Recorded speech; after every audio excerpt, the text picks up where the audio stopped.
All right, good evening, everybody. It's time to get started, so let's do that. Welcome to the August 28th, 2024 Grants Pass City Council meeting, a special meeting tonight, and we start our meetings with a moment of silence, so please join us for that.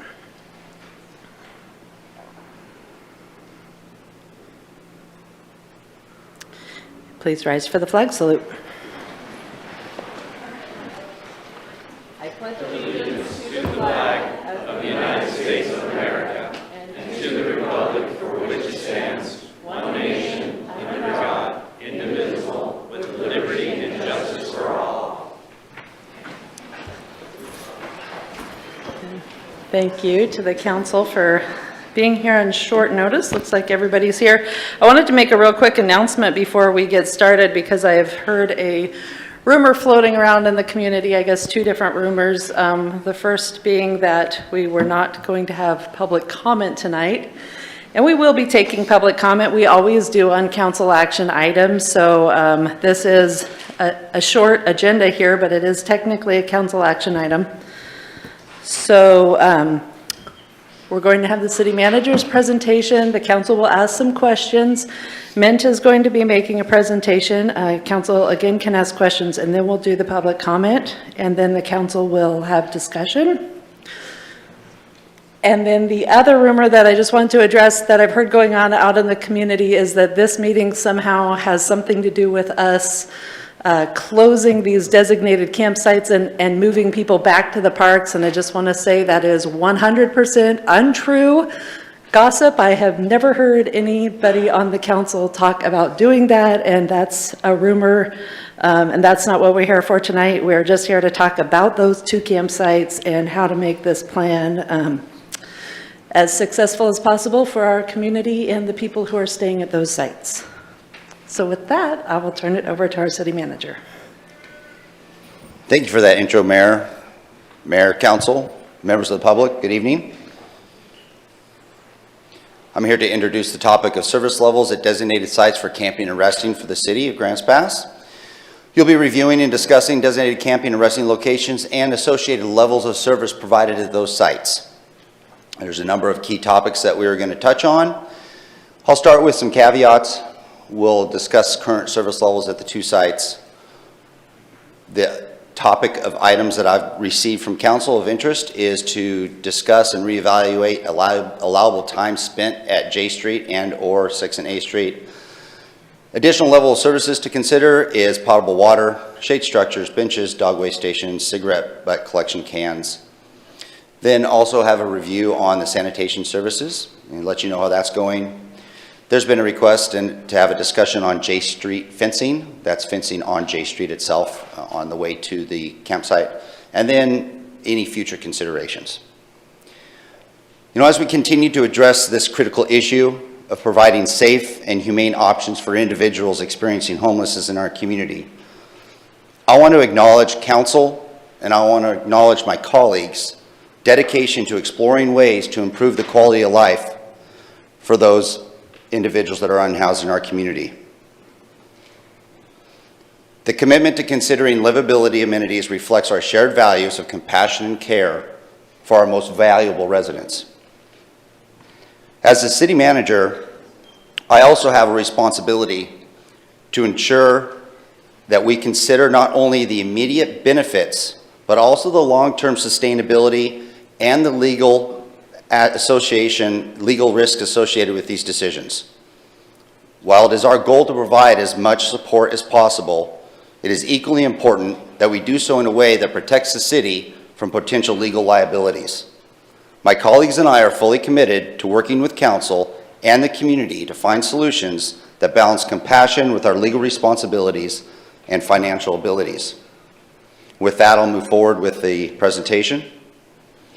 A couple of caveats before we get going, just to create a foundation for you.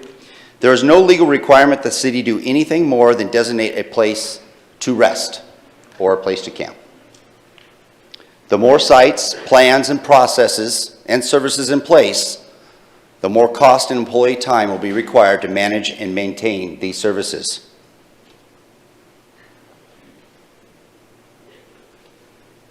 The more improvements in plans and processes that we put in place, the more likely there will be a state-created danger.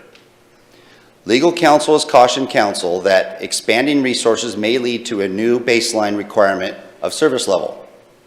The expansion of services and amenities could be anything from offering an additional site, providing water, shade, additional bathroom facilities, or any other type of amenity. All the foregoing are broadly characterized as government benefits. It is not certain that all situations increase amenities at a homeless camp and would legally obligate the city moving forward. If the amenities in question are provided by a third party, not directly by the city,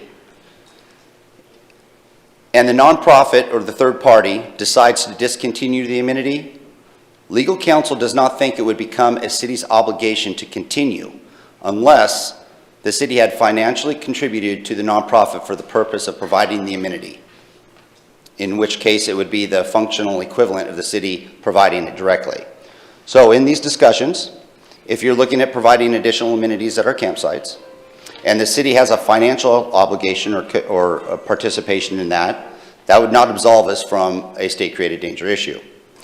One thing that would provide an additional layer of buffer would be if a nonprofit or service provider opted to provide those services without the partnership, financial partnership of the city, or a contract for the city for doing that service. There is a substantial risk if the benefits or amenities are reduced. Legal aid or some other organization would attempt to use legal processes to stop the reduction in benefits or amenities. This has been seen throughout the nation. Even if it's provided by a nonprofit and not financially provided by the city, if the nonprofit stops the service, or if we move the site to another location and that service no longer exists, that does provide an opportunity to have a toehold for additional litigation. Even if it ultimately proves futile, it provides an opportunity for that argument. Our insurance company also made a recommendation that if it cannot be maintained for the indefinite future, do not start it.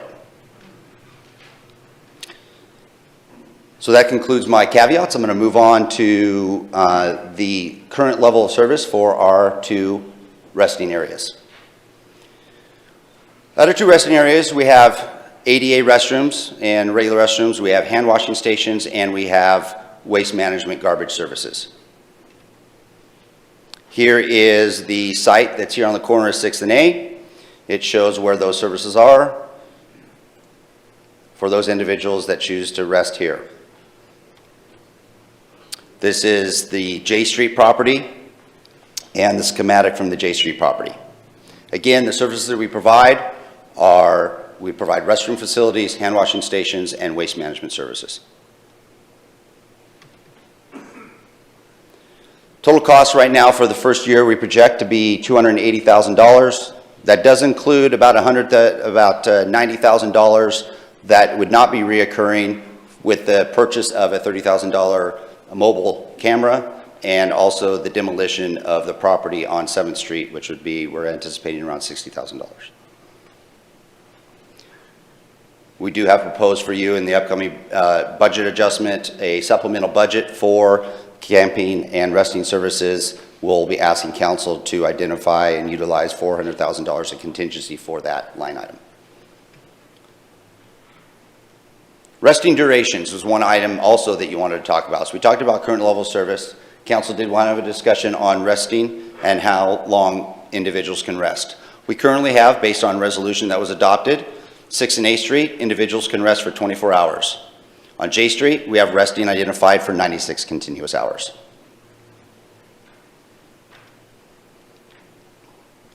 Moving on to additional service considerations, one of the items that council wanted to have as a discussion today is potable water. If council adds potable water services, staff recommends the service originate from service providers through mobile water truck services or through site visits and their normal outreach. The other option is through the installation of city water services at those sites. To give you an idea of what potable water would look like if maybe a service provider did it and what options are available, we'll give you a couple of options. For instance, fresh water delivery. It's a company that would be able to come in and provide potable and non-potable water services. They do so with water trucks or tank reservoirs on site. They would set that up on a platform. It would be gravity fed, and you can customize valves and dispensers as needed based on who your end product user is. They offer an attendant for the times that the water is distributed, or nonprofit volunteers could help monitor to reduce the costs. They handle all water testing, and they could offer the service at specific times, say for instance 8 to 10 a.m. or 5 to 7 p.m., as the water distribution would need to be monitored by an official individual or volunteer. The tank can be locked on site, but it's recommended that if we do have a tank on site, that we secure it with additional fencing and to be locked behind the fence. There's another service that provides something similar, but a little different variation also. Mike's Water Service also provides water trucks or trailers with sinks. They have spigots. They can do a lot of water distribution there. They can fill canteens. You can fill bottles directly from the side of the truck. They also offer self-contained trailer units with hand washing and drinking stations, 10 to 14 sinks per trailer, and it also would include tanks for gray water. Trailers can be moved on and off site, but if they are left on site, it's recommended that they have security fencing around them. Same thing with the cost. It would need to be attended by an individual, and if we organized or if a nonprofit organized volunteers, they could bring the cost down instead of paying for a water attendant. Testing would still need to be required. We also reach out to Joseph County Public Health, and in emergency situations, pallets of bottled water have been delivered before in the past in certain situations. If the county does sign off that emergency operations are present and we declare a lack of potable water at our sites, bottled water may be an option. And this is something that we can work through Josephine County Public Housing if that's the case, and they're researching some potential options for donations.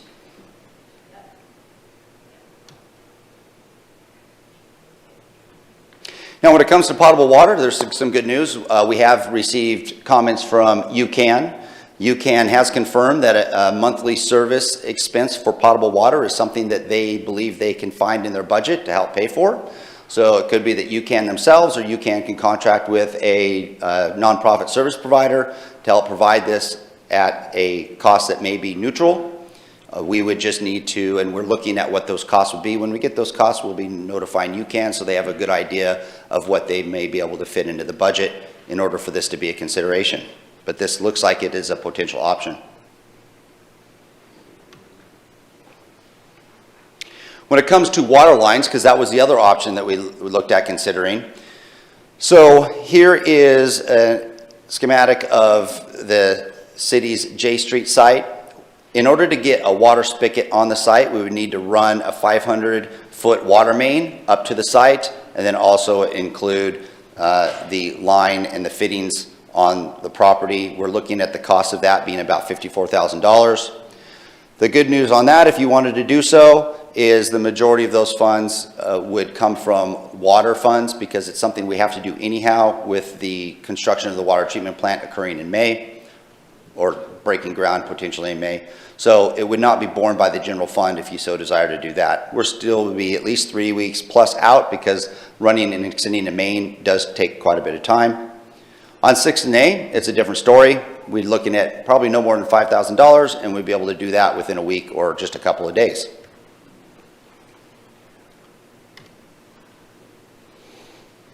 Shade structures and benches were something that was discussed as something the council was wanting to have a discussion today on.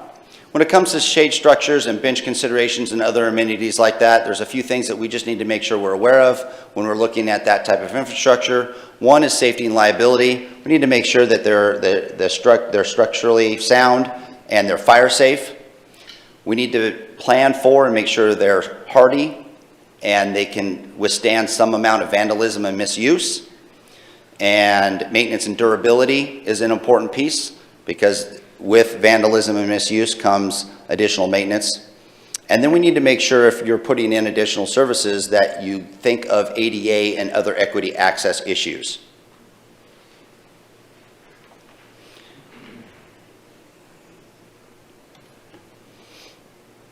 Dog waste stations are an option. In talking with our parks crew, with their experience in the 4 years of this and the parks being utilized as resting spaces, park staff recognize that most of the bags from those distribution centers were basically used for refuse, but not pet waste.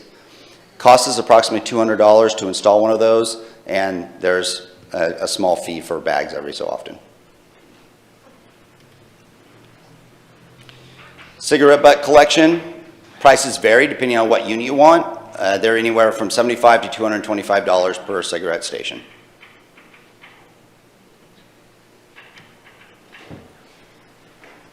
Moving on to sanitation service review, 6th and A Street.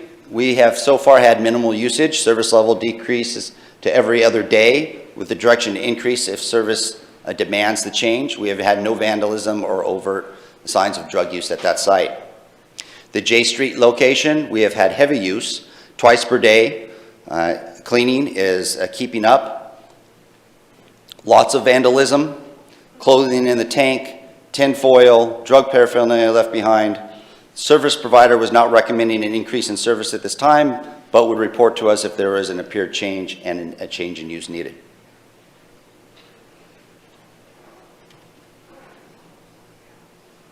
Another item up for discussion, I know I'm speeding through these and you'll be asking questions when I'm done here, but J Street fencing costs.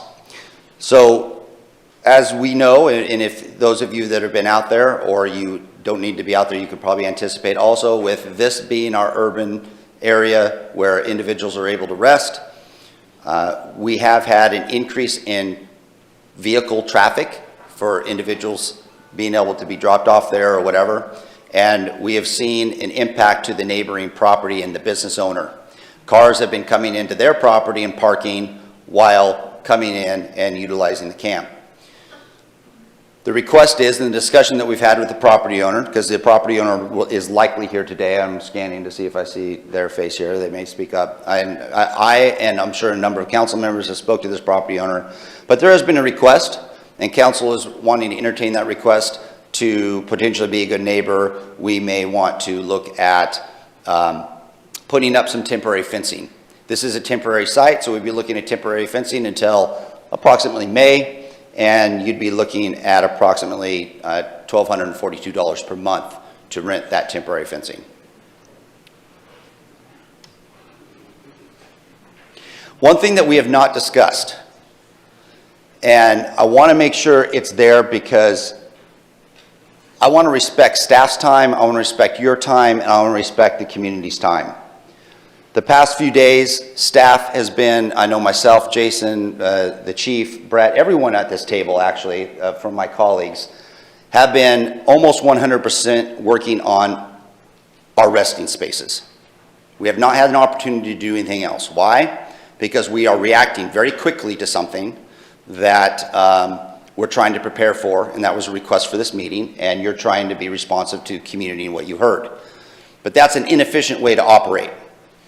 So in the future, what I would recommend is if council is wanting, and in what comes of this, if council does determine that we are going to be including amenities, the amenities that we've been discussing are amenities associated with good weather. As soon as the bad weather comes, we're going to have another hit of this has got to be done right now. I'd like to avoid that right now, and if we're going to have additional services, I'd like to request that council also have a discussion about other level of services, especially from the wintertime, such as, are we going to be providing, or someone going to be providing shelter structures? Are we going to have raised camp foundations for tents? Are we going to have location and heat? Are we going to have cooling locations, shower facilities, lighting for when it's wintertime? Air quality issues if the fires come? Are we going to have to look at property storage? What about sharps management? And critical incident response. With the critical incident response, if we had to relocate those individuals immediately, we should probably have designated alternative sites that we can move them to since we are taking this role on.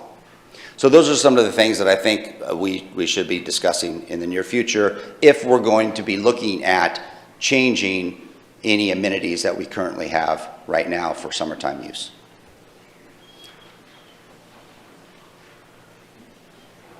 So with that, Mayor, that concludes my presentation, and I'm available for questions.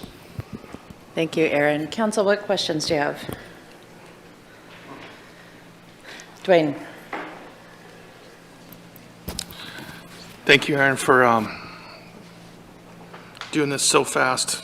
Sorry you had to do this and the rest of the staff, but at Baker, Tustin, and Riverside West, did we have water there for them? No. No, we did not provide water or the services, the additional type of services we provided during the injunction in our park systems were designated to a couple of parks, and they were associated with the current services that we are now providing in our designated resting areas, which are 3 items: hand washing, some additional temporary restrooms, and some additional temporary waste management. Those are the only 3 things extra that we're providing. And so from a state-created danger standpoint, we wouldn't want to offer anything less, but we also didn't offer anything more when we transitioned to our new code. So Did that answer your question? Yes, we weren't providing any water to these sites. Were we providing doggy bags for picking up poop at Baker Park? In general, some of our parks have an outlet for individuals to take bags for dog waste management and those kind of things. We have some facilities in the parks that are open to the general public for them to use for recreational use in the parks. Is smoking allowed in the parks? Smoking is not allowed in the parks, but we do have a rule that you can smoke in the parking lot of the parks, but not on park grounds. Okay, I think that's all I have for now. Any other questions at the moment? Brian? Yep, thanks, Aaron. I just wanted to be clear on the state-created danger topic. Yes. So when people were camping in the parks, at some parks, they did have access to water through the bathroom, through water fountains. They did have access to shade because they're parks. Have we taken away amenities at this point because they are now at a site that does not have shade and does not have water? And is that a state-created danger? Well, no, we have not taken anything away. The difference is not just a nuance, but it is technically what you've got is you've got the parks. The parks are open for all general use. Some individuals decided to rest in the parks as the injunction allowed. All the services of the parks are available to everyone. The city council at no time provided specific services of shade, specific services of water, specific services of park benches, or anything along those lines to designated areas in the parks. What we did do is we established temporary wash stations, temporary restrooms, and temporary waste management facilities in general park areas because we saw a higher traffic use of people resting in the parks. So we have not taken anything away. So you don't think that because they had access to water and shade before, and then because of council action, they now do not have access to those things, that doesn't create any sort of risk? That is not, as a definition of what a state-created danger is, that is not a state-created danger issue. Okay, thank you. Are there any other questions at this time? Valerie? Yeah, on slide number 21, you were talking about service consideration, sanitation services, and you mentioned the service provider. So was not recommending an increase in the service, but would report us. So you're talking about the service provider, which is the garbage right now, as you're talking about? Currently, the garbage and the restrooms, I mean, the porta potties, is that what I'm hearing is that the service provider is saying that what's there right now is working fine? Yes, the service providers have reported to us as what's there is working fine. We actually were able to reduce the service to some degree on 6th and A Street. The service provider is available and ready to modify those services as needed. Okay. And we have that monitored and under control. Dwayne? Is it, since this is not a park, is it still illegal to do drugs in the J Street location or 6th and A Street location? Was that a question? Can you repeat that? Yeah, is it legal to do drugs in the 6th and A Street or the J Street location? Because in the parks it's not. Is it still illegal to do drugs in those spots? So I think if you ask me that question at this moment, you ask me that question as of September 1st, you're going to have two different answers. So as of Sunday, it's not legal, but today it's legal to do drugs on the, I'll let the chief respond. okay. It's still illegal to use drugs in the city. The difference is currently it's not an arrestable offense. On Labor Day, it will be.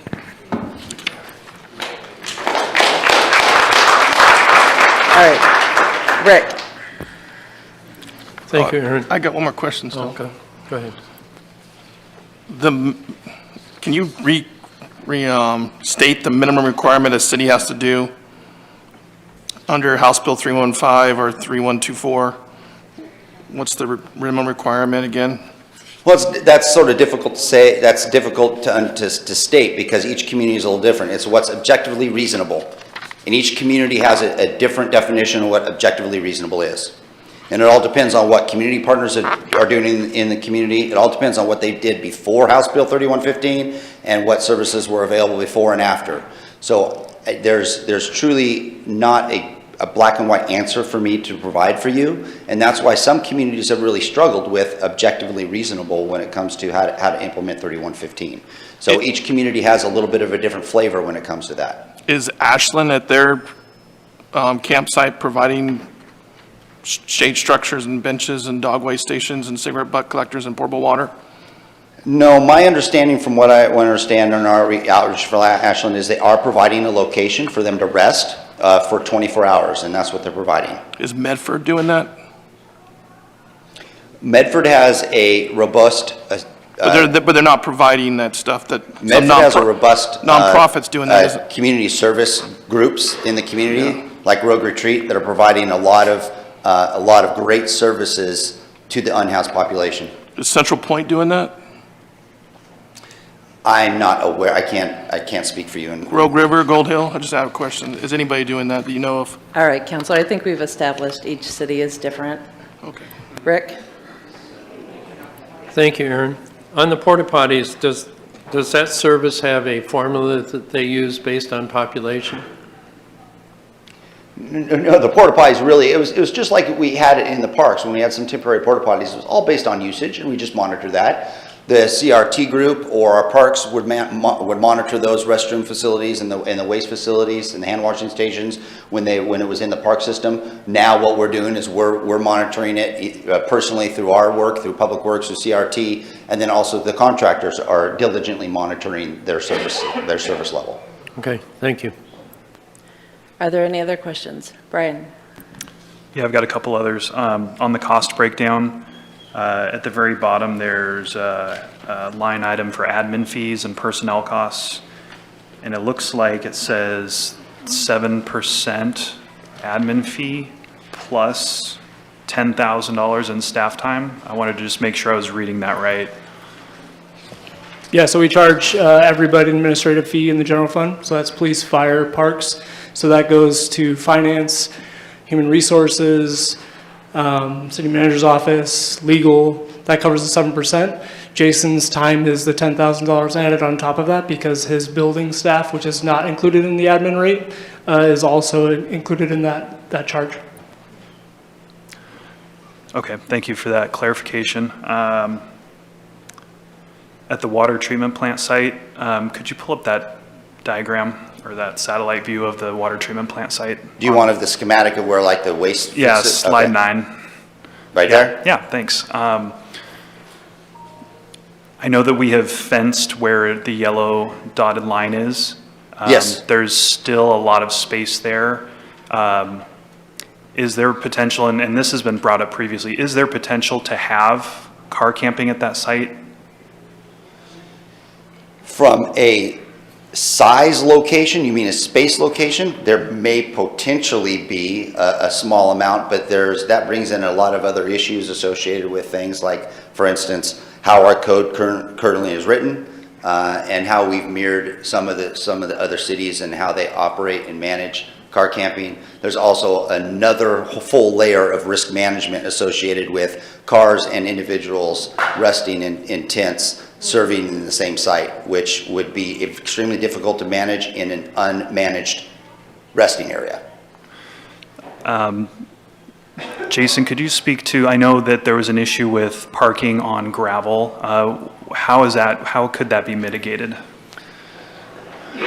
I'm actually going to punt more to Brad on this. This is more as a planning issue. I know for temporary parking, the gravel can be treated with an agent that helps to mitigate the dust, but they're still not intended to be parking lots. They are for RV storage and showrooms for gravel parking lots. Is that correct? That is correct, yeah. Under the development code, there's only a very few situations where gravel parking is permitted. And as Jason said, the sort of the long-term RV storage or some of those where there's very limited, daily traffic, that's really the only example. Now, a temporary use, which is how we're classifying these from a land use perspective, really isn't subject to a lot of the rules in the development code. So you're really talking about potential nuisance issues at that point that would kick over to the muni code, not the development code, if you get a lot of ambient dust and other things that are created. I believe if cars were considered, this site is not large enough. Okay, thank you for that information. I just have one more. On slide 22, it talks about the fencing for J Street for the lots Yes. adjacent. And it has a cost of $1,200 per month. Yes. What kind of fencing is that? That's the similar fencing that you see across the street. It's temporary fencing. It's the rental cost of temporary fencing for 350 feet. Okay.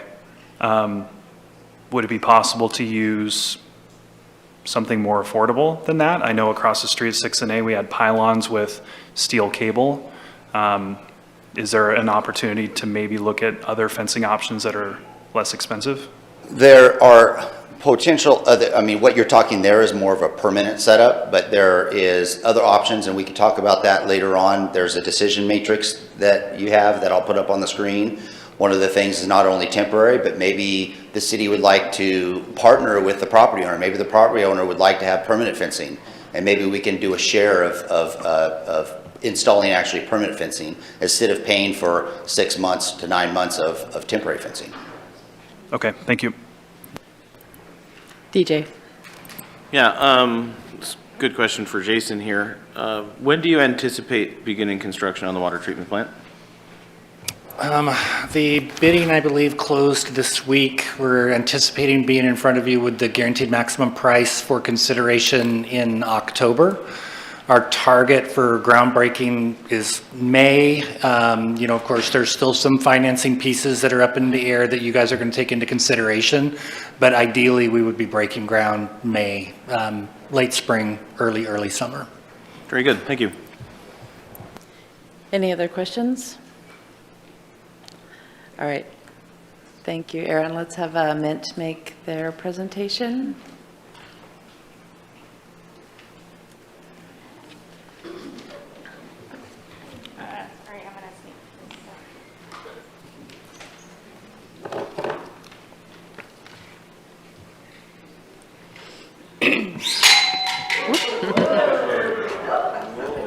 We're here, okay. Thank you guys, and I appreciate you guys having this meeting tonight and hearing us. And, we're sorry for this knee-jerk reaction, but the reality is we didn't know what we didn't know until we saw the site up and running, and then, we came. We weren't part of the planning or the discussions up to it, so we didn't know what we didn't know. I think you guys know what our concerns are. I'll list them out real quick. You can ask me questions. Potable water, I understand that the city doesn't want to pay for it. I don't care who pays for it. I want to be part of the solution. We need water out there. They're a half a mile away from a store to get water. When it's 100 degrees out and you depend on a wheelchair, you're not going to be able to get enough water, right? And I know that's not your problem, but it is a problem that your community members have right now at J Street. So I just want to call that out. We want to be part of the solution. We've been delivering water every day. You know what I mean? And so we're doing it now. We'll continue to support, but we do think that it needs to be addressed. I do appreciate the fact that you're not required to put up covered awnings, but when it's 100 degrees outside, which it's supposed to be this weekend, and you have people who can't walk, and there's a lot of them in there, in 100-degree heat with no shade, you are going to have medical emergencies. It's inevitable. The shade at the park saved lives. It really did. We have a cooling center. We bring people there daily. We continue to run it daily, and we plan to, but you know, the weekends we don't have staff. So now we're gonna try to find staff this weekend because there's no shade out there and we don't want people dying or getting injured. And many of these people are on psychiatric medications because we have amazing outreach workers that make sure they engage in care. And guess what? It makes them really susceptible to heat stroke and exhaustion, you know, and so those are the things that they're dealing with. And when there's no cover, what are they supposed to do? Go find a shade in town? They're not supposed to sit in front of businesses, you know? So, I mean, it's, what can we do other than provide a covered awning? It's not that expensive, you know what I mean? It's not hard to maintain. Worst thing will happen is to poke a hole in it, you know, and that's a problem we'll need to address. But I don't understand why that's an issue and why we can't get picnic tables. I'll donate them. I'm sure there's people in the community that'll donate a picnic table or two for people to sit at, because there's nowhere for them to sit at. And I don't know if any of you guys have ever gone camping, but if you have a tent in the sun and it's 90+ degrees outside, do you know how hot it is in the tent? It's like 120 degrees. And so the only place they have to go is outside their tent. And so I think Bruce will talk about the bathrooms and stuff. And the only other major thing I want to touch on is I appreciate some of the whys behind the fence. I truly, truly do. It is demoralizing. I walked in there and, you know, we have 90 people, I think, there right now within 60 tents. At least 60 of them have been in Grants Pass for a long time. So these are community members or in Josephine County that have been here forever.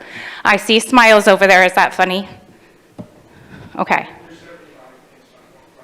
Okay, sorry. That was my number this morning. Okay. So anyways, my biggest concern, I lost my train of thought there. Sorry, you distracted me. Is, what was I talking about, Bruce? How many tents are in the park? Thank you. So anyways, there are community residents that are living there, and they're demoralized by the being surrounded, right? They're surrounded by a fence with a 5-foot exit. I can't tell you how many tears were shed on Monday by people, which, you know, it is what it is. I understand you guys probably don't care about their feelings, but they do have feelings and it is a big deal, and it makes them feel awful. Secondly, when I opened up for the emergency warming center, the fire marshal came in and he told me I had to have 2 exits because it's a fire risk. And so right now we have 90-something people on dry grass when it's 100 degrees outside, smoking cigarettes with no shade and a 5-foot exit, 1. I mean, that's a safety issue, and so that's my biggest concern. I care about their feelings and the fact that they feel demoralized, and I think there's other ways to create a barrier in space that is more humanizing and less expensive, honestly. But anyways, those are the things we're concerned about. And lastly, we want to partner with you guys.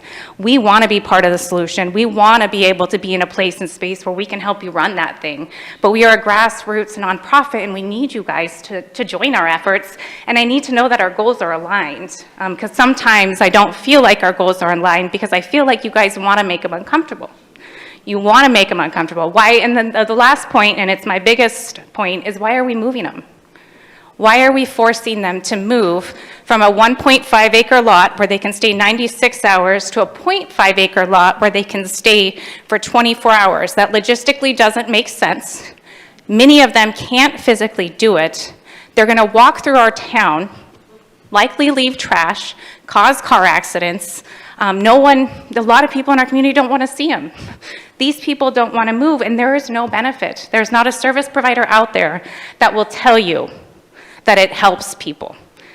There's not a police officer I know that works out there and does some citations that wants to do that or see them move on a regular basis. Maybe they understand the why, but like, no one's winning, and it's costing a lot of money and resources to have them move. You know, we have CRT team going out and committed to making sure they keep moving. And that's, you know, what do we do? Imagine if Mint didn't have to move people. That's 20 hours a week we would gain in opportunities to focus on getting people out of out of the parks. And we don't have to move people. We really don't. But then they're left there and they're going to get tickets because many of them physically can't. you know, and we're trying to mitigate that to the best of our ability and to help the police, because I know the police don't want to take it, you know, they don't want to have to deal with that. They want to be able to, you know, if they give someone a ticket, then be able to safely move and relocate. So I'll pass it over to Bruce.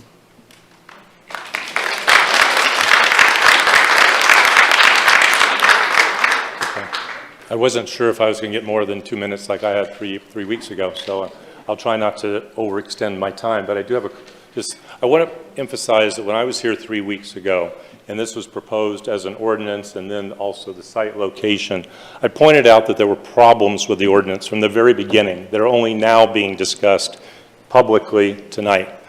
One was the issue of bathrooms. There was an incorrect statement in the proposition that since Rogue Retreat only had 2 bathrooms, we only needed 2 bathrooms for a similarly sized area. I pointed out that there are 9 bathrooms, plus showers, 6 showers, plus ADA bathrooms, plus laundry facilities, and plenty of fresh water. So Sam Engel, I don't believe he's here, but wanted me to pass that on, that in no way, shape, or form are we providing anywhere near the necessary services with what we're doing right now. Point 2 was the issue of just clean water. I'm offended, really offended as a physician of 48 years who's worked in public health around the world most of my life, to hear water being termed an amenity. Amenities are chocolate mints left on your pillow at a Hyatt hotel. Amenities are extra towels for the pool or play toys in the water. Water is an absolute necessity, and there's no comparison between the parks that they were sleeping at and this hellhole of a dry, dangerous area with unremitting heat and sunlight. There's no comparison at all.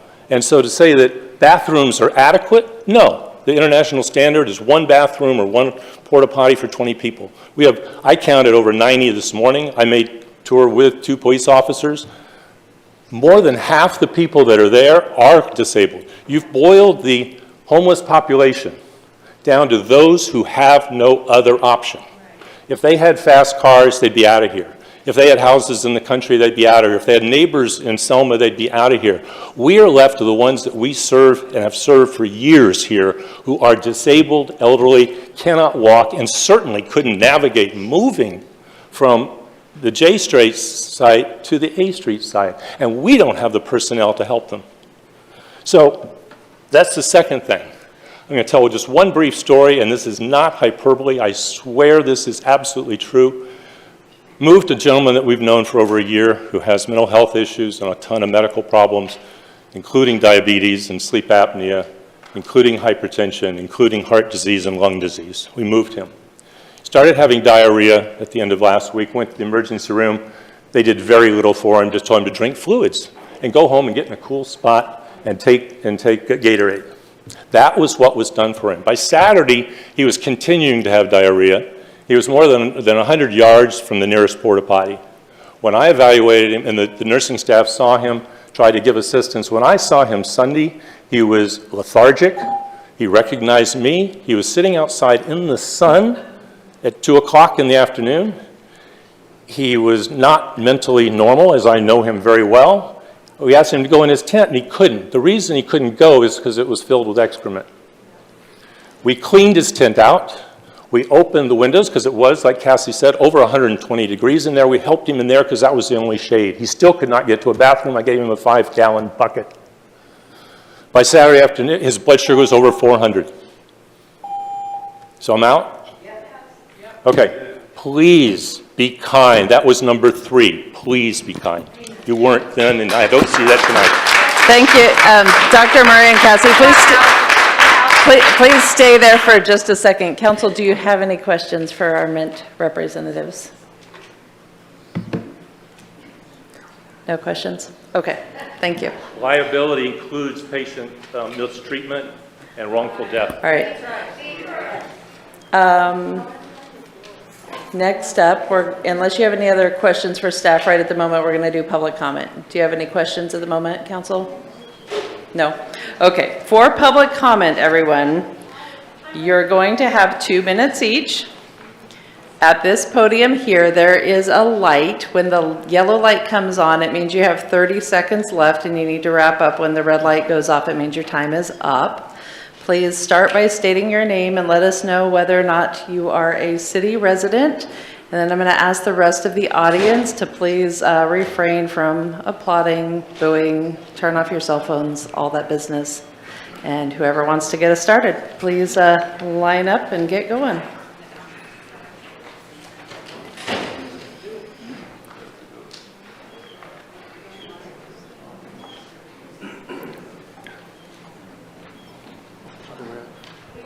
Okay. All right. Ladies and gentlemen of the council, my name is Clark Morningstar, and tonight I realize you are facing many difficult decisions regarding the homelessness issue that has plagued us for several years. And I hope the work that you have done so far and those of your predecessors have showcased that trying to either ignore or punish the houseless has not and will not work to address our collective well-being. With many of those houseless, I know you now realize, are former neighbors simply on hard times. The Honorable Council people may not have yet realized that by opening approved camping locations, we have, and rightfully so, accepted the responsibility for our fellow human beings and to forging a path to their successful reintegration to society. I hope to bypass weeks or months of painful deliberation by simply proposing that we just provide housing. This can be done quite cheaply on the land you have already set aside with the help of companies like Pallet Shelter, which can quickly set up 64 to 100 square foot safe shelters with heating and air conditioning and even bathrooms. These shelters have already been immensely helpful in cities like Denver, Colorado, Everett, Washington, Santa Fe, New Mexico, and Huntington, West Virginia. There are numerous studies that also prove providing housing to the houseless is the more cost-effective, let alone humanitarian way of dealing with our current crisis in comparison to continuing the status quo for the cost of policing and hospital visits to our community.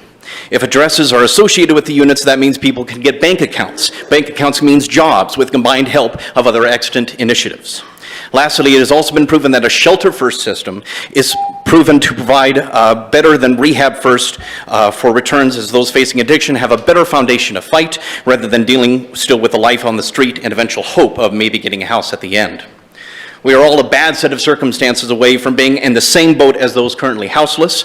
We have either choose to be brutes and punch down on those without recourse, or we can choose to hold out a hand of help and despite the perceived cost, and realize that we are spending more financially and morally by being brutes. Sincerely, myself, a lifelong Grants Pass resident.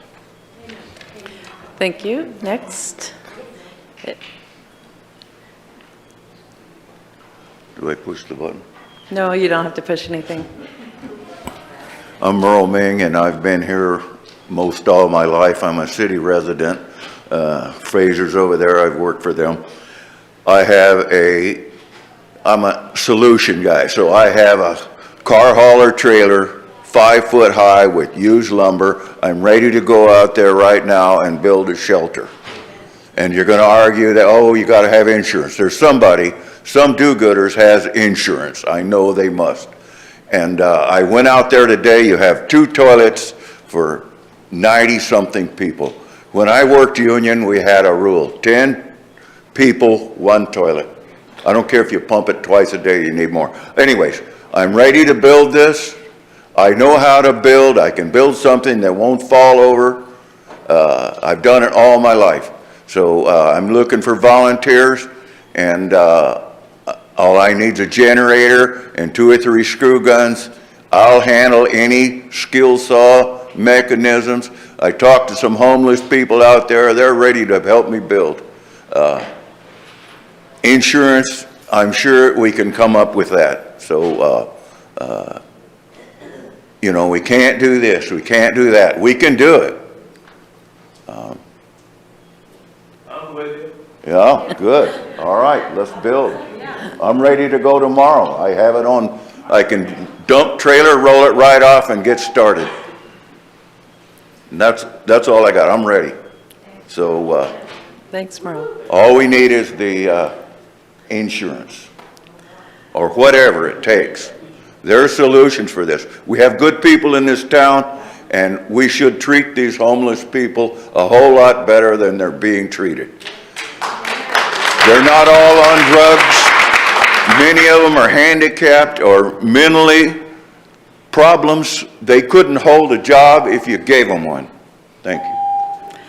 Thank you. I'm going to remind the audience to please hold your applause, and also please kind of line up for the next person. We'll make this go faster. So anybody who wants to speak next?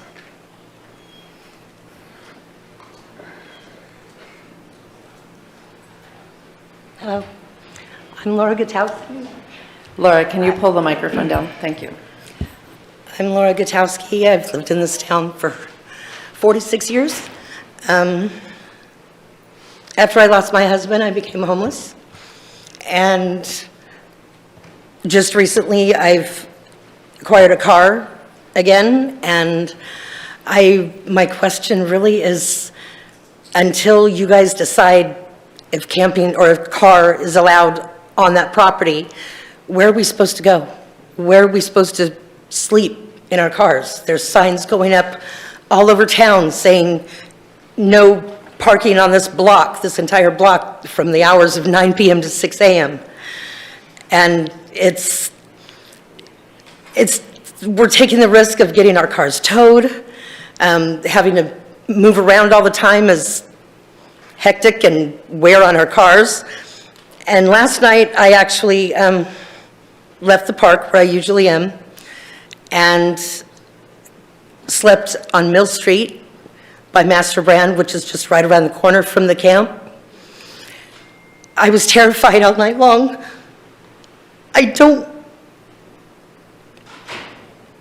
need to be somewhere where I feel safe. And most of the people that I know that have the cars and they're sleeping in their cars, they don't leave behind the messes. They don't cause problems. And my question is just, where are we supposed to go?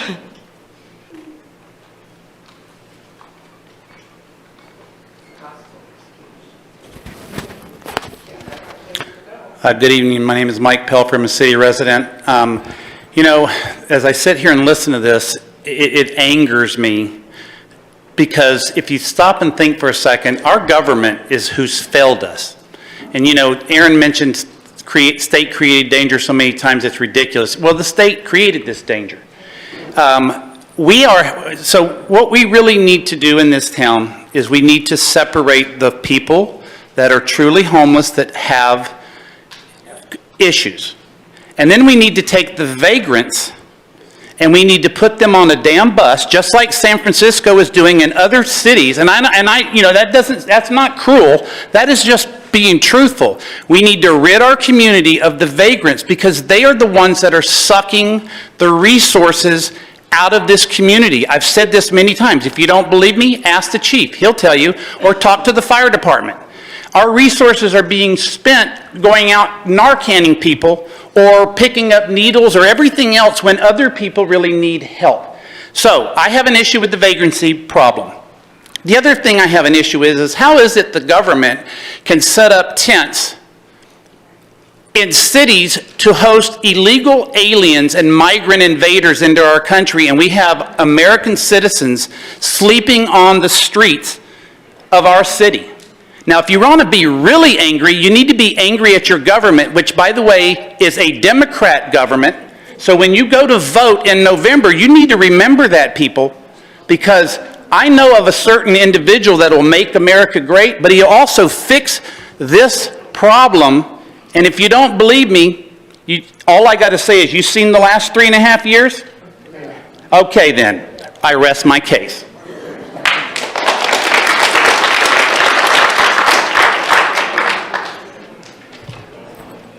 Going down, going way down. Hi, I'm Deb Harpster. I live in the county. Point of order, please. I live in the county. My name is Deb Harpster. I feel fortunate to volunteer with Mint. I cook breakfast on Thursday outreach. Where am I going to go? How am I going to give people breakfast one day, one morning per week? People say we enable people. People are human beings. I want to read something to you. In Oregon, it's illegal to leave a dog in a hot car. Or law states that a person is guilty of animal neglect in the first degree if they intentionally, knowingly, recklessly, or with criminal negligence fail to provide minimum care for an animal in their custody or control, and the failure to provide care results in serious physical injury or death to the animal. Like humans, animals can suffer heat stroke, and there are several laws in Oregon to protect animals from abuse or neglect. If I sound angry, I really am. We are human beings. We are animals. We treat our dogs better than we do people who have no home. We categorize them and we generalize them and we label them, but they are human beings. And right now, I mean, I can't even believe that there's no water. We're putting them out in a sparse field. Please, please, like Dr. Murray said, be kind. Think about that. Just think if it was you. How would you feel? Thanks.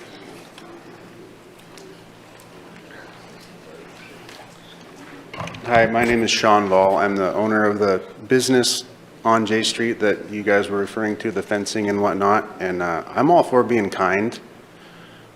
And I applaud you for coming down and seeing me and talking to me. I appreciate that. And I applaud you for cleaning up our parks, first of all. Now I can take my kids to the park, but you know where I can't take my kids? To work. You guys should come down and visit my office. I watched a lady yesterday morning kick her own butt and yell and scream and punch herself in the face. I can't have my female employees go outside. It's not safe. I used to have drivers' wives come in. We have a trucking company and pick up their husbands sometimes late at night. We can't do that. It is like a zombie apocalypse. And I realize there's some people there that need help, but we're not helping them. Most of them are waiting till dark so they can come steal something from me. You know that's true, because you know the stats on how many times you've been to my office. So, yeah, we need to help these people, but what about us? What about the ones that have been supporting you guys the whole time? I see these out-of-town groups coming and lobbying for this or for that. I'm like third generation here, and so are most of my friends over there. I have a renter over there who is also involved. He's had his vehicles vandalized and fuel stolen. He's probably not going to rent a shop from us anymore. We're probably going to lose all of our renters because of this. And a temporary fence on one side is not going to help. They're going to cut it. They're going to go through it. They're going to go around it. It's not going to help. It's a nice offer. It's a nice gesture. It's not going to do anything. So that's all I got.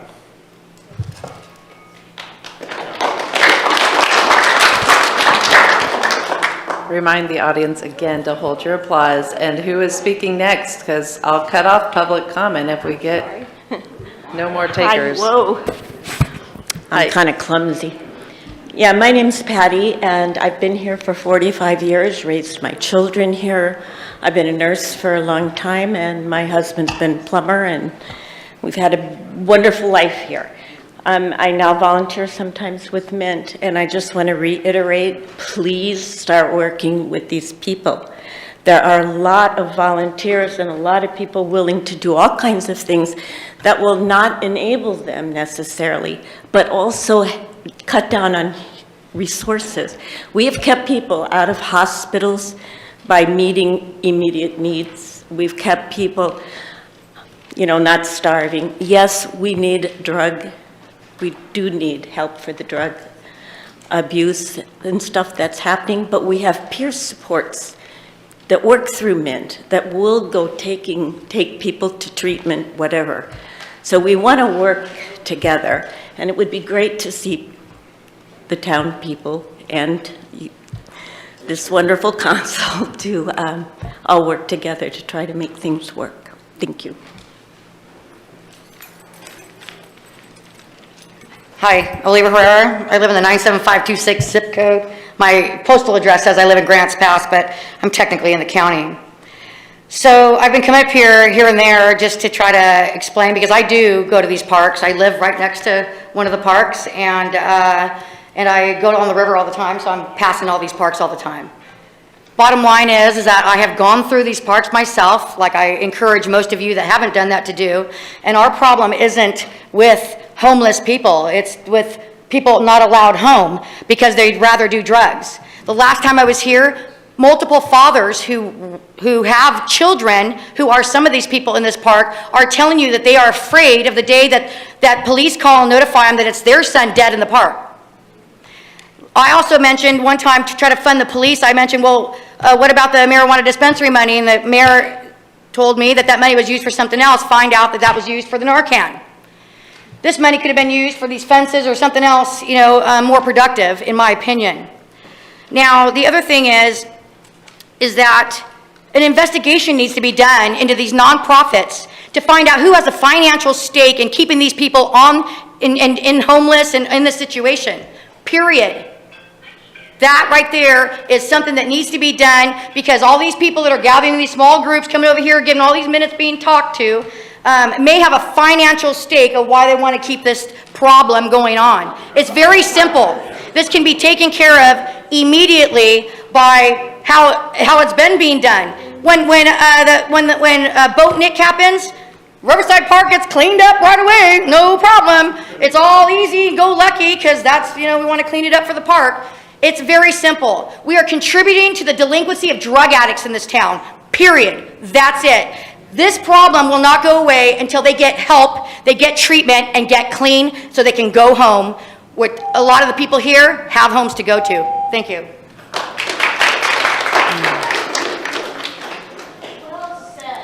All right, if there's nobody else, all right, let's. Hi, my name is Mark Johnston. I was just going to comment on when I'm guilty, or if I've done something wrong, or I've offended I apologize for my appearance. And I ended up in a bad situation. I ended up Hey, Mark, can you speak to the homeless, mic, please, here, so we can hear you? I ended up homeless and in a bad situation for whatever reasons I can't explain now. And sometimes I do the best I can.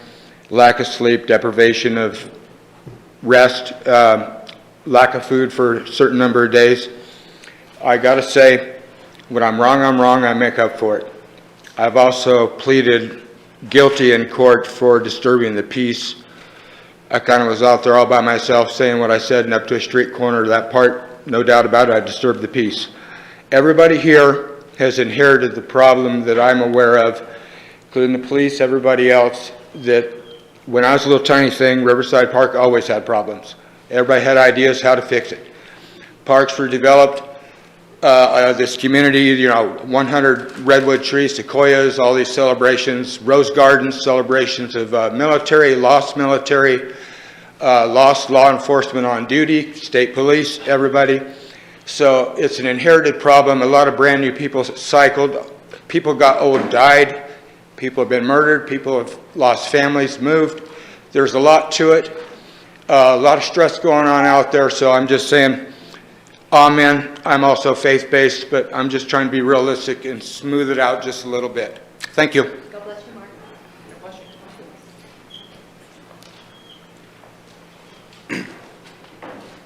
Hello, my name is Bill Thompson. I was born and raised here. I've lived here my entire life, and I've watched this county and community change over and over again. I rent at the J Street location from R&M Properties, phenomenal people to rent from, good-hearted people. I operate the Snap-on Tools franchise, so anyone that drives a vehicle, I supply your mechanics with tools. Having my stuff at that location, it has been broken into, and I've had over $21,000 worth of equipment stolen. That when I call the police department, they come down to investigate, and their investigation consists of verifying my padlock was cut, the lock is broken on the door, and yes, my stuff is missing. Here's a website. Fill out your link and file an insurance claim. I recovered my own stuff within 24 hours because we have a great customer base that tattletales on the thieves and vagrants in this community. My question is, what is actually going to be done to rectify the situation versus pacifying the situation? If all we're looking for is how to create water and everything else, that's great. My wife works for DHS. Half these people have been offered opportunities to get into housing, but the main requirement is no drug use. They have turned down the opportunities because they'd rather do their drugs. So we can have all the bleeding heart liberal conversations, but until there's actual action where people that are paying their taxes want to back their actions with money, then that's when we have the conversation. But just moving people around from location to location to location when they weren't even from this community to begin with, that's a real problem. So I'd actually like to hear a real solution. My time is up. Hold on one second, Mayor, I have a question for him. Yeah, he can't wait. Go ahead. Yeah, so you said you had $21,000 worth of equipment stolen. Correct. Over what time period? Was that since the camp opened there, or was that over a longer period of time? Since then I put up cameras. This actually happened within the last 2 years. However, it turned out being directly from the vagrants that are living in travel trailers and motorhomes right down the street. They stole my stuff on bicycles and skateboards in broad daylight, cutting locks, breaking doors. Okay. Thank you. Okay. Thank you. Hi, Sam Engel. I live up the street on 4th Street. I used to live directly across from Long Ridge Park. I raised 3 kids in town. They go to a variety of schools. Really didn't run into a lot of problems living across from Long Ridge Park, even when there were tents there. And I know that that goes contrary to what a lot of people want to believe or have experienced. And it's really hard for me to pick where to start this conversation because I've been having some version of it with some of you since 2013. Aaron Kubik, you've been the city manager that entire time. Riker, I know that you've been there the entire time. Joel, I think so too. And going back to 2013, we've got some language coming out of this council saying things like, we want to make Grants Pass so uncomfortable that nobody would choose to be homeless here. That makes a huge assumption people are choosing to be homeless. We also know that a lot of the people that we talk to on the street are from here. They're our kids, they went to our schools. At some point or another, we failed them. And now they need our help, and we're not helping them. So I don't want to belabor what we have done wrong because it's in national news, it's in global news now. What we can talk about is some of the stuff that we know is working. So running a different homeless camp that a lot of people have visited, we have running water, we have power, we have a time limit, but the time limit is 30 days to accept social services. Most people choose to accept social services. Some people don't, and some people are beyond our level of care because they have severe persistent mental health issues, or they are physically disabled to the point that we can't care for them safely. These are senior citizens, some cases veterans. Typically the veterans are getting help through the VA. The number one thing that we run into once we're able to start having conversations with people who have come out of their stress crisis mode is about their trauma. And the trauma is the piece that's behind an awful lot of this. And some of that is a choice, and some of that's a self-medicating choice. Some of that is with illegal drugs. Most of the folks that we're dealing with want a better life and they want to do better, but frequently they're not in a place where you can reach them in that moment. I'm gonna go over just a little bit. Sam, I have to cut you off or else I have to let everyone go over. But Fair enough. You thank know how to find me. Thank you.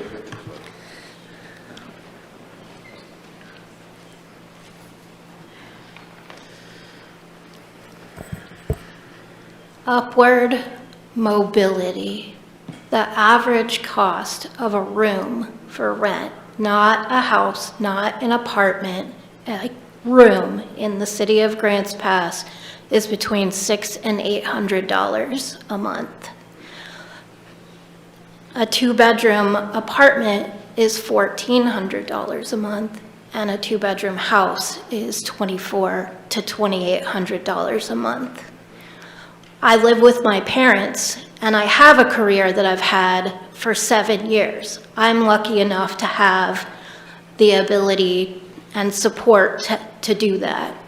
Many of the people that we're working with have HUD, have been given options for housing, but can't find housing because nobody can afford it. We can try to put people on buses, and put them somewhere else and make them somebody else's problem, but it's basically the same everywhere else.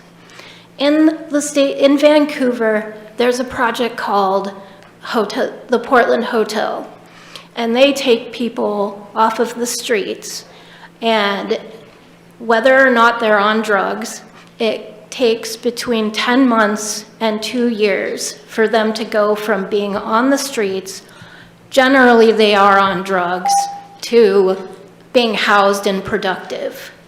A lack of hope and ability to have upward mobility is what is the major cause of this problem. And until we address the bottom of Maslow's pyramid, it's not going to get any better. And the large boomer population that's coming into retirement and didn't save and didn't have enough retirement, it's just going to get worse.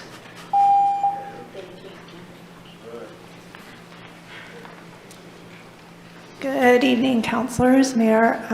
My name's Indra Nicholas. I am a city resident a few blocks from here. I wasn't planning to speak, but my heart is so full. I really object to people who, just because you don't agree with doing things their way, think you have no feelings for people. It breaks my heart to see, I just saw coming here a homeless man singing or yelling or whatever out there. It breaks my heart to see the fence and now there's a screen there. It breaks my heart to see high school children walking home from school across the street past this homeless campground. I really appreciate what you're trying to do. We do need to make it inconvenient for them to rest and camp, and we do need our parks back, and we care about homeless people and people on the streets. But I disagree with them being able to live in the parks or being able to live in these little places, and we provide water and shade and all the other stuff. What about us, the tax-paying citizens? What about our kids and our families? Yes, maybe we can go to the park. I wouldn't even trust it for a while with all the needles there, even after it's been cleaned. I mean, it needs to be cleaned a long time, but we pay taxes to the city, and all of this costs a lot of money. And people who have homes and businesses are struggling to stay in them. And so I really don't want my tax dollars going to all of this stuff. And these nonprofits that have come in, thank God, to help. But then I hear these are the same people that have been in our community for years that are still on the streets. Why? They're obviously not helping. So let's do something that actually helps. Thank you.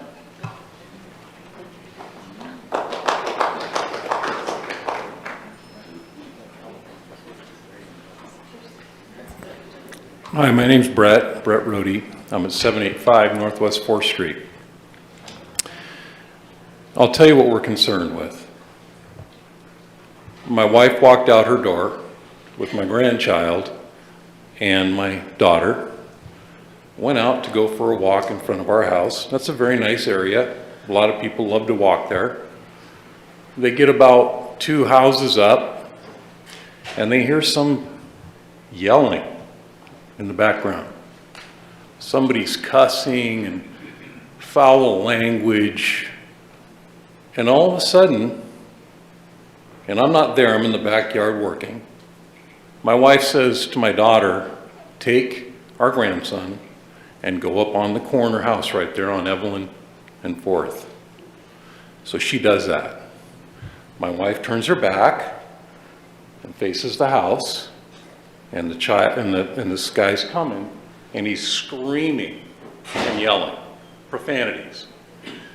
My wife grabs her phone because she wants to be prepared in case she has to dial 911. The guy comes with his phone and he's hiring a kite and he's screaming at my wife's back, the back of her head. You're going to do that, huh? You're going to do that? Well, you effing blah, blah, blah, child, whatever it was. This is more important than a red light. This is what we're afraid of, okay? She calls me, says, Brett, you need to get out here right now. I said, where are you?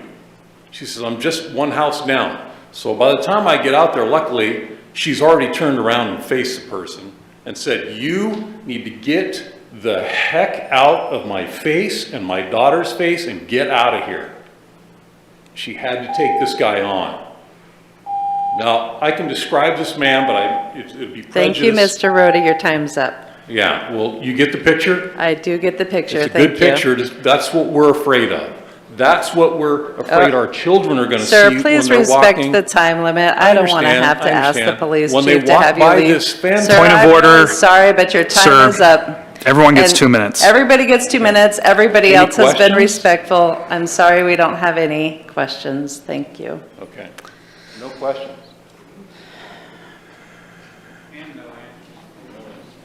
Dell Aldridge, city resident, raised 5 boys in this town. I have drove through those parks in the last few days and I am so happy.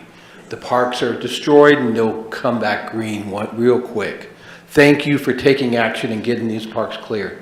Is the job done for Park Watch? No, it's just beginning because September 1, it's going to change everything. These druggies that are ruling the city, the parks, the camping, car camping is going to stop. And as a park manager, we're going to change our whole tactic. Report, report, report. You see a guy yelling at you, report it. Don't confront him, walk away. It's right in our mission statement. We're not against the homeless. We're against the druggies and the trash. So we clean those parks, and I want to thank Mayor for coming out. You missed the second park. That was the fun. That was the school one. That's where we do 2 parks at a time. And everybody else who showed up, thank you. And you see that we're just good people that care about the parks, care about our kids. We're still going to have Kids Day in the Park, 1-year anniversary of the federal injunction. And just in the last note here, people are watching us. Other cities are using our example, and your leadership has changed. It's good. You're doing the right thing. You're caring about the people out there, the people that pay the taxes. And I'll tell you what, I'm very happy about everything happening. Chief, you got a hell of a job ahead of you, and we're going to be there any way we can to help you out. Again, next cleanup is Riverside Park. We're going to be out there. We're going to look for those needles and those nasty things out there and report anything we find that's wrong. As of September 1st, we're going to have to start calling you as soon as we find the needle because it'll be illegal to hold that in our hand, which we will do. Please join Park Watch and be involved.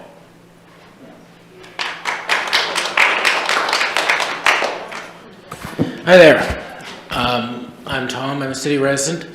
I think this is a good opportunity to discuss a lot of solutions, and we need to be more creative with these possible solutions to homeless issues. I understand a lot of people have various backgrounds and problems, what would lead them to a dire, desperate, terrible situation as living without a home. My heart goes out to the people who have to struggle with that every day. But we need to understand there are some out there who really want to fight hard to get out of it, and there's others who are just it's hard to say it in a politically correct way, but there are people who are just struggling too hard, and there's just not much solutions for them. So there's back many years ago, I understand, like real long time ago history, the city of Portland used to have a system called the Berry Bus, which would transport people from the inner city out to the farms to pick food for a living. This was long before a lot of farmers needed migrant workers for green cards.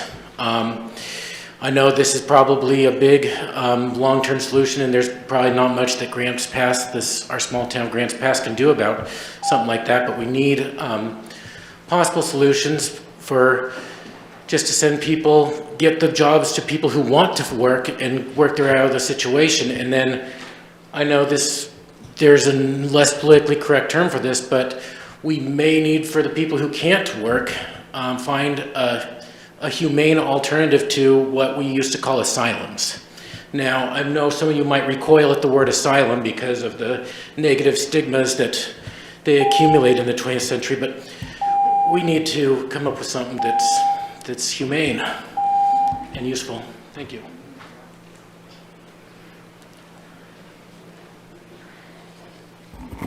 Hello, I am MJ Tancredi. I lived here for a year.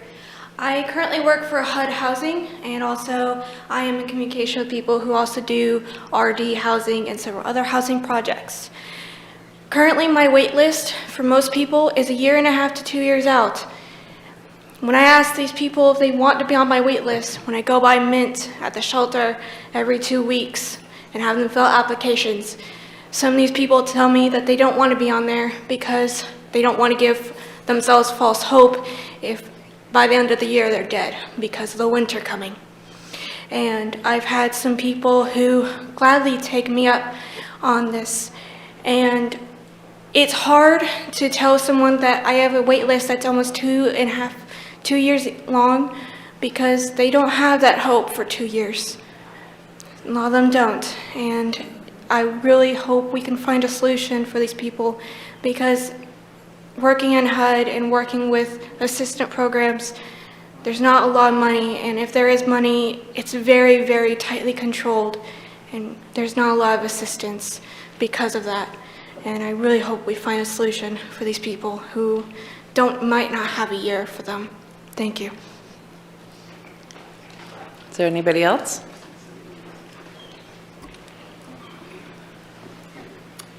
Hi, my name's Barbara Moore, and I live in the city. I have a college degree. I have a son who's successful.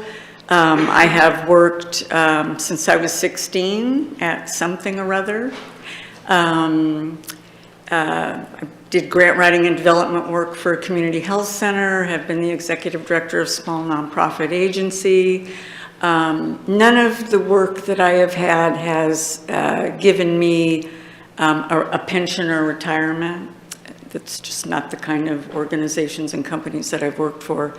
I'm going to be 73 in January. My mom lived with me for the last 7 years. And between the two of us, we had a comfortable, adequate lifestyle.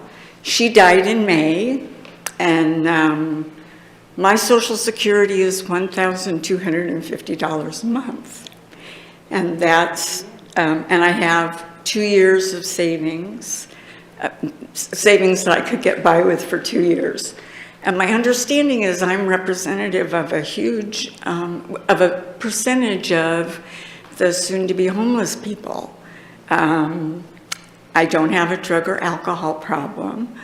I volunteer for Mint. I used to make, help with making dinners, and I made egg dishes for the park on once a month. And I put out the word that I can no longer afford to do that, but I can cook and deliver something if someone will help me with the funding of that, which someone has stepped forward to do that. We're just that close to being homeless, as close as I am. Is there anybody else wanting to speak?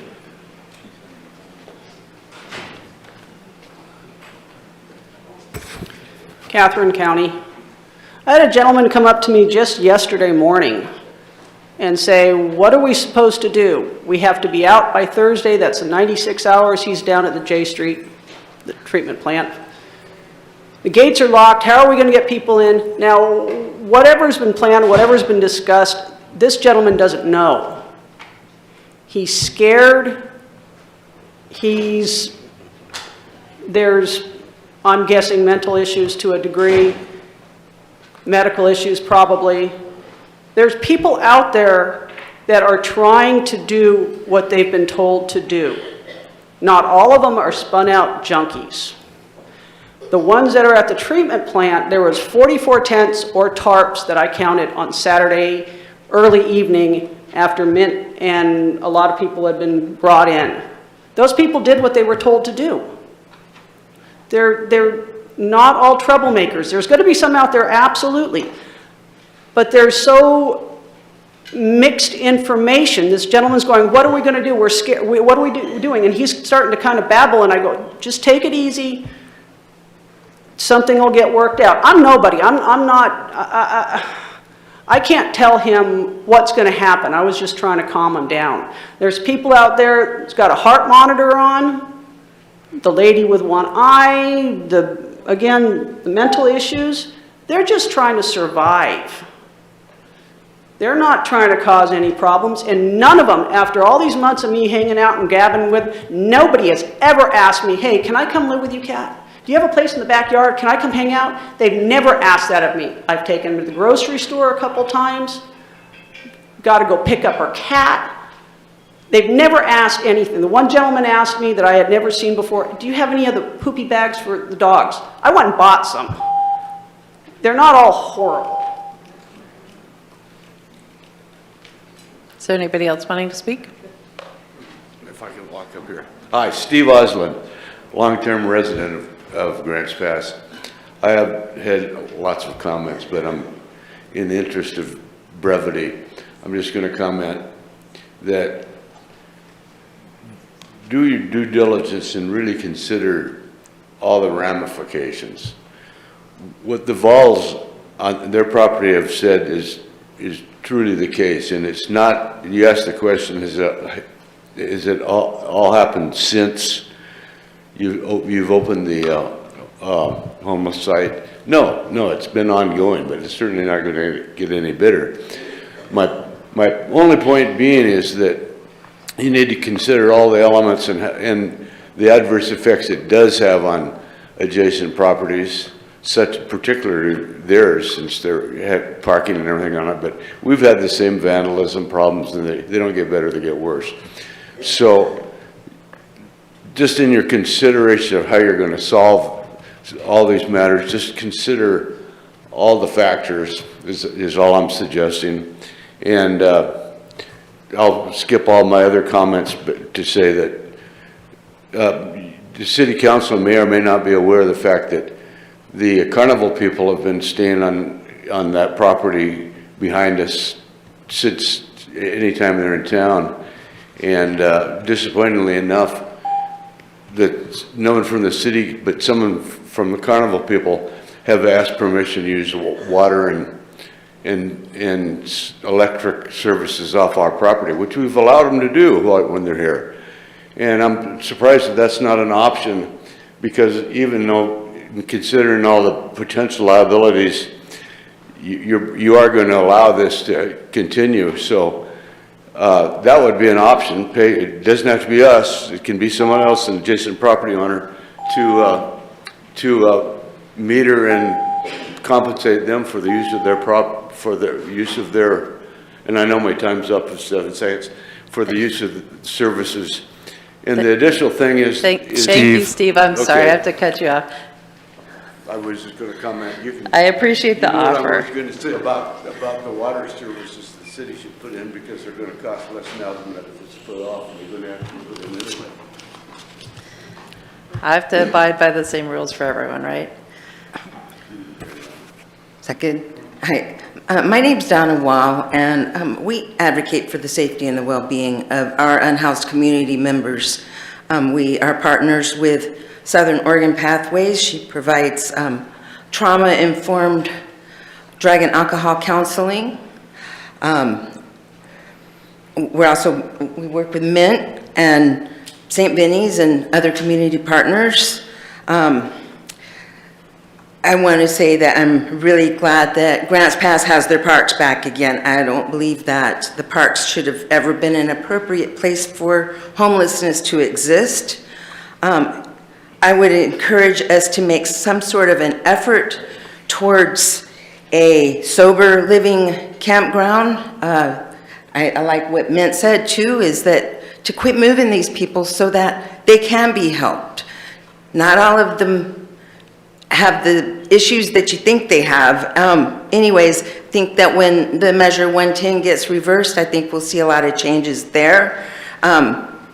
I would really like to see a sober campground so that there would be a place for people to transition to. If there's no shelter, they'll have a place where they get that support that they need.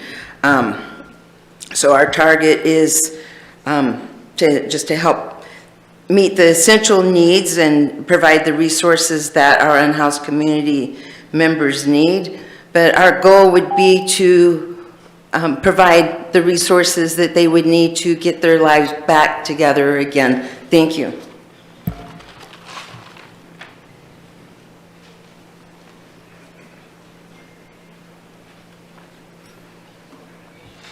Hi, my name's Tina Seaborn. I've lived in Grants Pass in the area for 35 years. People need help with navigation, so let's help by asking a simple question to each individual. Are you wanting to be homeless? If their answer is no, then let the community provide help in the form of security, stability, and support. The individuals who are not choosing to be homeless must be willing to participate in their journey to being housed. We, the beautiful city of Grants Pass, are in the spotlight, folks. We are setting the example for all to see. We can do this. Let's help where help is needed. We have the location, we have the agencies and the volunteers that are needed for a program to be a success. The city would need to do their part to allow the temporary program to exist until something more permanent is established. We as a community will meet them where they are. We can do this if we are permitted to use this temporary location as a foundation to stability for those forced to sleep outdoors. We propose that for the temporary location at the water treatment plant location be the designated area for this program. Each camper would be assigned to an area and that they would be responsible for. Participants and volunteers would work together monitoring the designated areas on a regular basis. Everyone would have a service plan in place and they agree to follow it in exchange for safety, stability, and support. Potential volunteers would be recruited from churches, social service agencies, and other interested community members. Volunteers would be vetted, trained, and mentored. Volunteer responsibilities would be establish relationships with camp participants, support, refer, and encourage camp participants and others. But I'm going to read this last thing.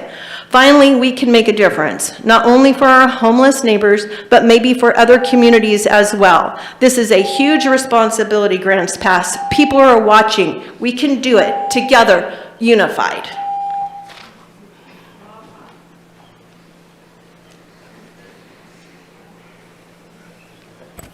David Dapper, city resident, mayor, council, chief ensign, staff, thank you very much.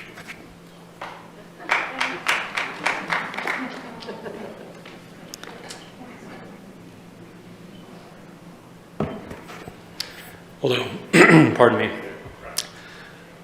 My street name is Lionheart, and I've been here in Grants Pass on and off for a while, and I plan to be here for a bit longer. I'm a researcher at heart, and I would love to share a few metrics by which I think you might be able to better judge your success with this particular clientele that you serve, your constituents who are unhoused. I haven't heard anyone tracking how many people are passing away on your streets, in your camps, in your parks, in your hotels, in your motels. Whether people live or whether people die is the true test of whether what you are doing is working for them or not. I haven't seen a real conversation with people experiencing homelessness. Is there an ombudsman? Is there elected representation from people experiencing homelessness? If you want to solicit cooperation with those folks, they're going to need to know that you care about them and you're willing to talk with them and hear what they have to say. You might listen to people who say, the porta potties are just fine, we're servicing them when they need, but you're not talking with people experiencing homelessness who are sleeping there, who have to wait 5, 6, 7, 8, 10, 15, 20 minutes to get into a porta potty. Saturation is not just excrement, it's how much time and suffering is involved in being able to access a restroom. How much time do you need to to get to a restroom in the night? Do you have to walk 200 yards? I'd like to extend a plea for you to examine the Stanford prison experiment. Because unfortunately, the experiment of 1971 has showed the propensity that people have to become wardens and prison guards. Are you a prisoner, or are you a prison guard? Thank you so much. Is there anybody else wanting to speak tonight? I'm Charles Utley. I'm a local resident here in town. I volunteer with the Mint Group. I just want to express my opinion on the importance of being able to help people up out of their addiction. I was a child of trauma and dealt with addiction for many, many years in and out of different places because of alcoholism. And it ruined my health. I ended up with hep C, cirrhosis, and other maladies. Anyway, today, on this day, I celebrate 14 years sober from having went into a coma here in Grants Pass. I love this place. I fell in love with the beautiful leaves, the giant leaves in Riverside Park. The first place I hit when I got here, I couldn't believe how gorgeous it was. That was about 25 years ago. But anyway, I enjoy working with the Mint people because I know that a homeless outreach worker helped me when I was homeless on the streets many years ago and pulled me up out of that madness and got me help so that I could get a better life. And I was willing. I had become willing was the key word. So, I'm a volunteer because of those reasons and to make a living amends among the people out here that need help up. Because I never know, I might change someone's life. Because someone changed my life because they gave enough time to stop and talk with me on the street when I was out there sleeping on cardboard, and for that I'm grateful, and I'm very grateful for the success and hopefully have more progress with dealing with these issues that we have at hand. Thank you for your time. Is there anybody else wanting to speak?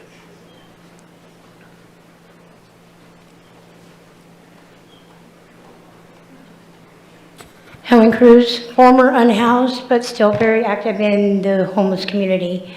I would like to first off say that, you guys have made a pretty good start when it comes to being able to place the homeless community. However, and what I see you guys doing is putting a Band-Aid on a wound that you never felt the pain of, okay? And until you have the lived experience out there, you really, really don't know which direction to head. If anybody wants to volunteer to maybe spend one night out there, it might give you guys a better perception of what really is needed. Because what's happening right now, they're like caged animals. That gate may not close all the way, but that's the way they feel. They have no shelter, no shade. They cannot live off of a half a gallon of water a day. And thanks to Mint, that's the only way they even have water. They have no way to facilitate any kind of food cooking. When winter hits, it's going to be pretty bad out there. Because you know what? That ground is not going to sustain. It's going to be one big mud pit. Right now they have tarps tied up to the fence for shade. But then they're told they have to take them down. And it's not allowed to be tied to the fence. So what are they supposed to do for shade? I've been here the entire meeting and I see a lot of good ideas going around. But until one of you up there wants to volunteer to go out there and see what it's like, you're not going to know what to do. So maybe you should draw straws and see if somebody wants to go out there for a day. Thanks. Is there anybody else wanting to speak tonight? My name is Kelly Dominguez, and I live in the county, but I work and I buy groceries here in the city. I heard someone, the gal that was up here, talk about why they have to move the homeless, and I'll say because we would like to be able to take our children and our grandchildren to the parks. And I also heard someone say that they as a homeless person would like to be safe. Well, we would like to be safe as well when we take our children to the parks and not have to worry about needles and things like that. I also heard them talking about building pergolas or whatever. And I'll just say, hey, umbrellas are great, and they'll work in the summer and the winter. So, answer there. Don't have to worry about that anymore. So, I'm going to just read something that Holly Morton had sent a letter to, I think, the two of you. I don't know if it was all of you. But I thought this was very interesting, and it could be enlightening. I'll just read just a little paragraph. The state promised drug programs, if Measure 110 was passed, demand that they fulfill that obligation.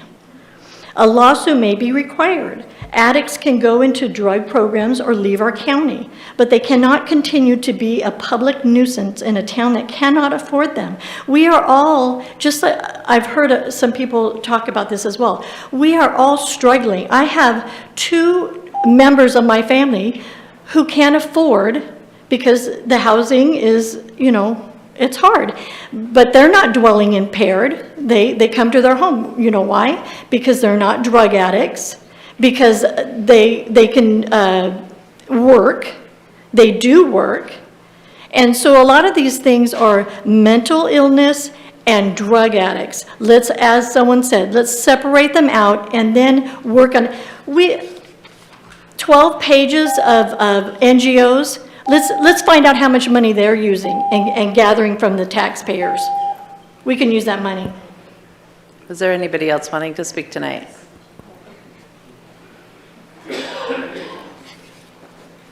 Hi, my name's Chris, and I work with, we'll just say a local truck dealership. And so I travel around between Curry County, Northern California, Jackson County, and Josephine County.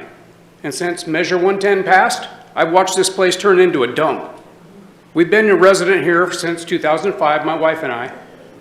And my observation last night, just driving from Merlin to go home in the Fruitdale area, was I drove by 3 parks, and I don't remember their names. Those parks were, all the parking lots were full of homeless, every one of them.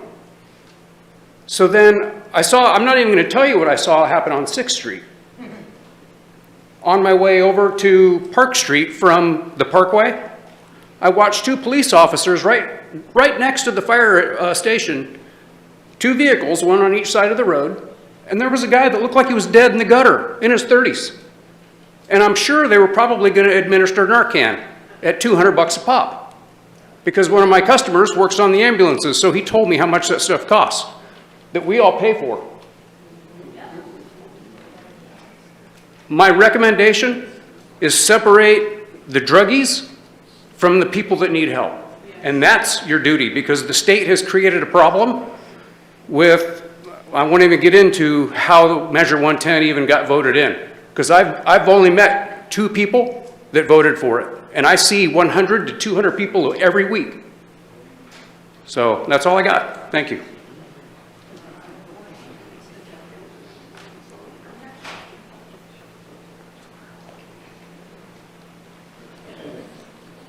Hi, good evening. My name is Mark Knight, longtime resident.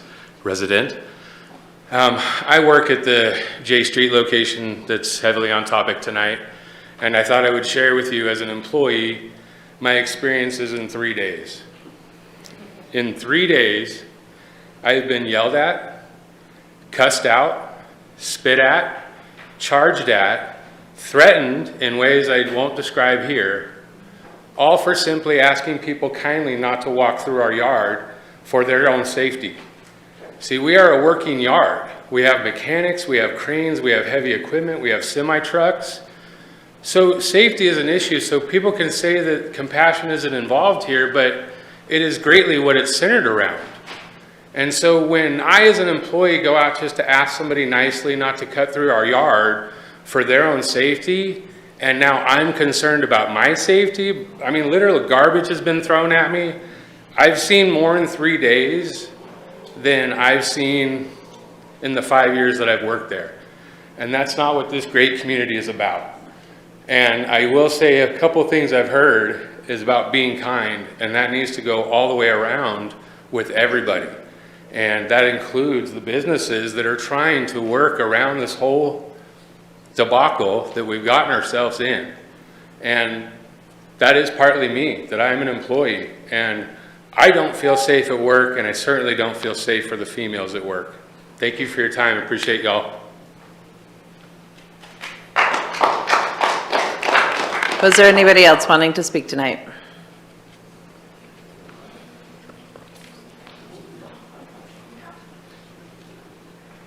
Kathy Millard, Grants Pass. With that Measure 110, where are our rehabs? That was an oxymoron bill. Pass the drugs and we'll have rehabs. Where are they? And I'm not talking 5 beds on track, or I don't know quite how many Option has, but that's what we need. All this money getting doled out, grant money, whatever, we should have been building rehabs. The people with the drugs, I feel for them, but they are not going to get well unless they get clarity about themselves. So that's where we need the real help.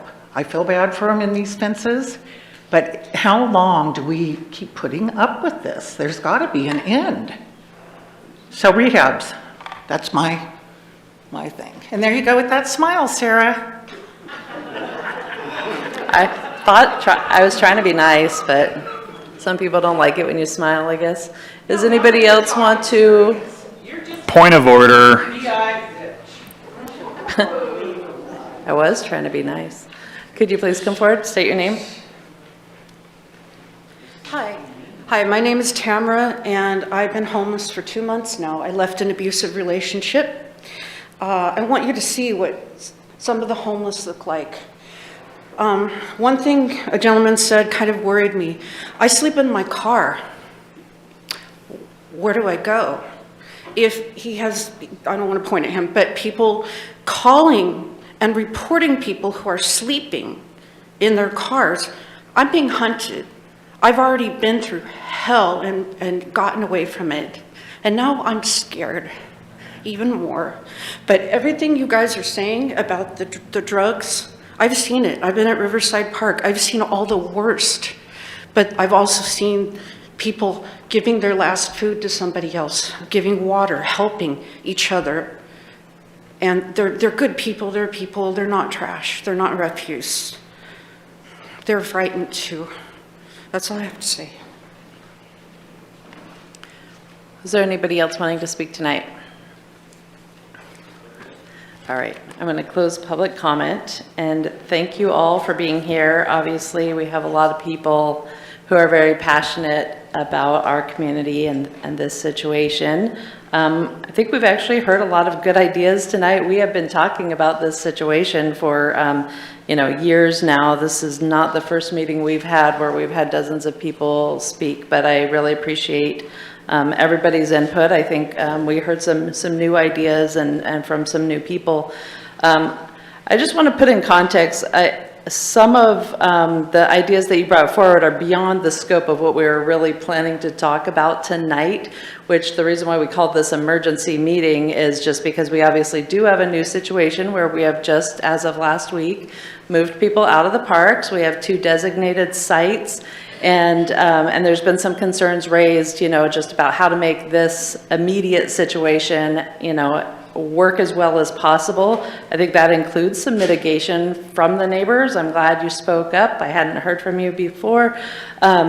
So, we need to deal with this situation. We're not going to be able to deal with it all one night. Certainly when it comes to, these broader issues of housing and drug treatment and Measure 110 and drugs, that's just like well beyond the scope of tonight's conversation, but the council has outlined a number of concerns that they, wanted to address just for the immediate, next few days situation. We will have more conversations about this, no doubt about it. When the council selected the 2 sites that we are currently using, we have known these are temporary locations. They are properties that are owned by the city that we were just able to access real quick, right? Because there are lots of other properties around town that people have suggested, continue to suggest many times, that either are not for sale or are for sale. And, it just takes some time, even if we want to buy something, to get all the ducks in a row. So these are 2 sites that we have available today and for the past week, and that's why we selected them and moved the people there. We have, some issues raised, just regarding the immediate habitability, and I think that's where the scope of the discussion is going to be tonight, but I don't want you to feel like the council didn't hear all your other concerns and that we won't be talking about this in the future, because we absolutely will. And with that, I think I'll turn it over to council to start your discussion. Anybody want to get started? Valerie? Yeah, I can give you a talking point if we need a starting point, but if you just wanted to go for it. Yeah, I'll just start off because I know somebody's got to do it, and I can, so I will. I will say we have fought long and hard to get the parks back. We heard that over and over and over, and all of us have children, we have grandchildren, we know how important that was to get the parks back. We also knew how difficult this transition was going to be, and I remember Warren saying, it's going to be worse before it gets better. And I think we all need to know and understand that that's the case. You just don't clean out your parks, in a week and everything goes smoothly. So we went into this knowing that there would be some issues, and that's what we're dealing with. One of the things that I personally feel is it's not really the city's job to take care of the homeless. I mean, that's just not what a city is meant to do. It is, we have a lot of nonprofits and we have a strong community, and we have actually, several of us counselors have met with some of the nonprofits last Friday, and they're stepping up to the plate, and they know that they're going to need to come to the plate, and they're willing to do that. And so we do have a strong base. Mint, we all need to support Mint. Mint has done wonderful things in the community.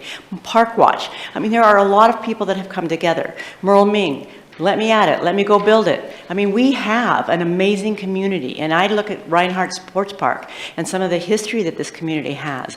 We solve our problems. We do. But sometimes you kind of have to shake it out a while to get to that point. And I think that this is an opportunity that we can start moving in that direction. I personally feel that since we're going to have to put water out to the water treatment plant anyway, that it only makes sense to do it earlier than later, because that is what we're going to be doing anyway. So to me, it makes sense. I do know that UCAN has offered to help in the meantime and help with some water and do some things and get there. But I think that is a goal of ours. That's our job, is infrastructure. We're going to be doing that infrastructure anyway. So that makes sense to me. I hear, and especially hearing a couple of women living in their cars, I mean, that worries me. But we have, as a city, we have a safe parking program that we initiated to have people who have parking lots, people that have with churches, to get involved, to try to help the community.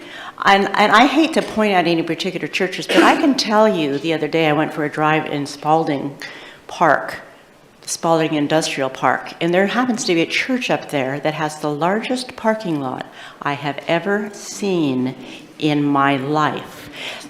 That probably gets used once a week. And so I often wonder where some of those organizations are in our community and why I don't ever hear from them. Because that used to be a role of a lot of the churches. A lot of the churches, that was what they did. I will have to blame our government to a certain extent, because our government has also cut off because of religion and tried to separate. And I think that in a lot of ways that's too bad, because what it's done, it has created all these nonprofits, and so the churches don't necessarily do as much. So I just think that we could all come together a little better than we do.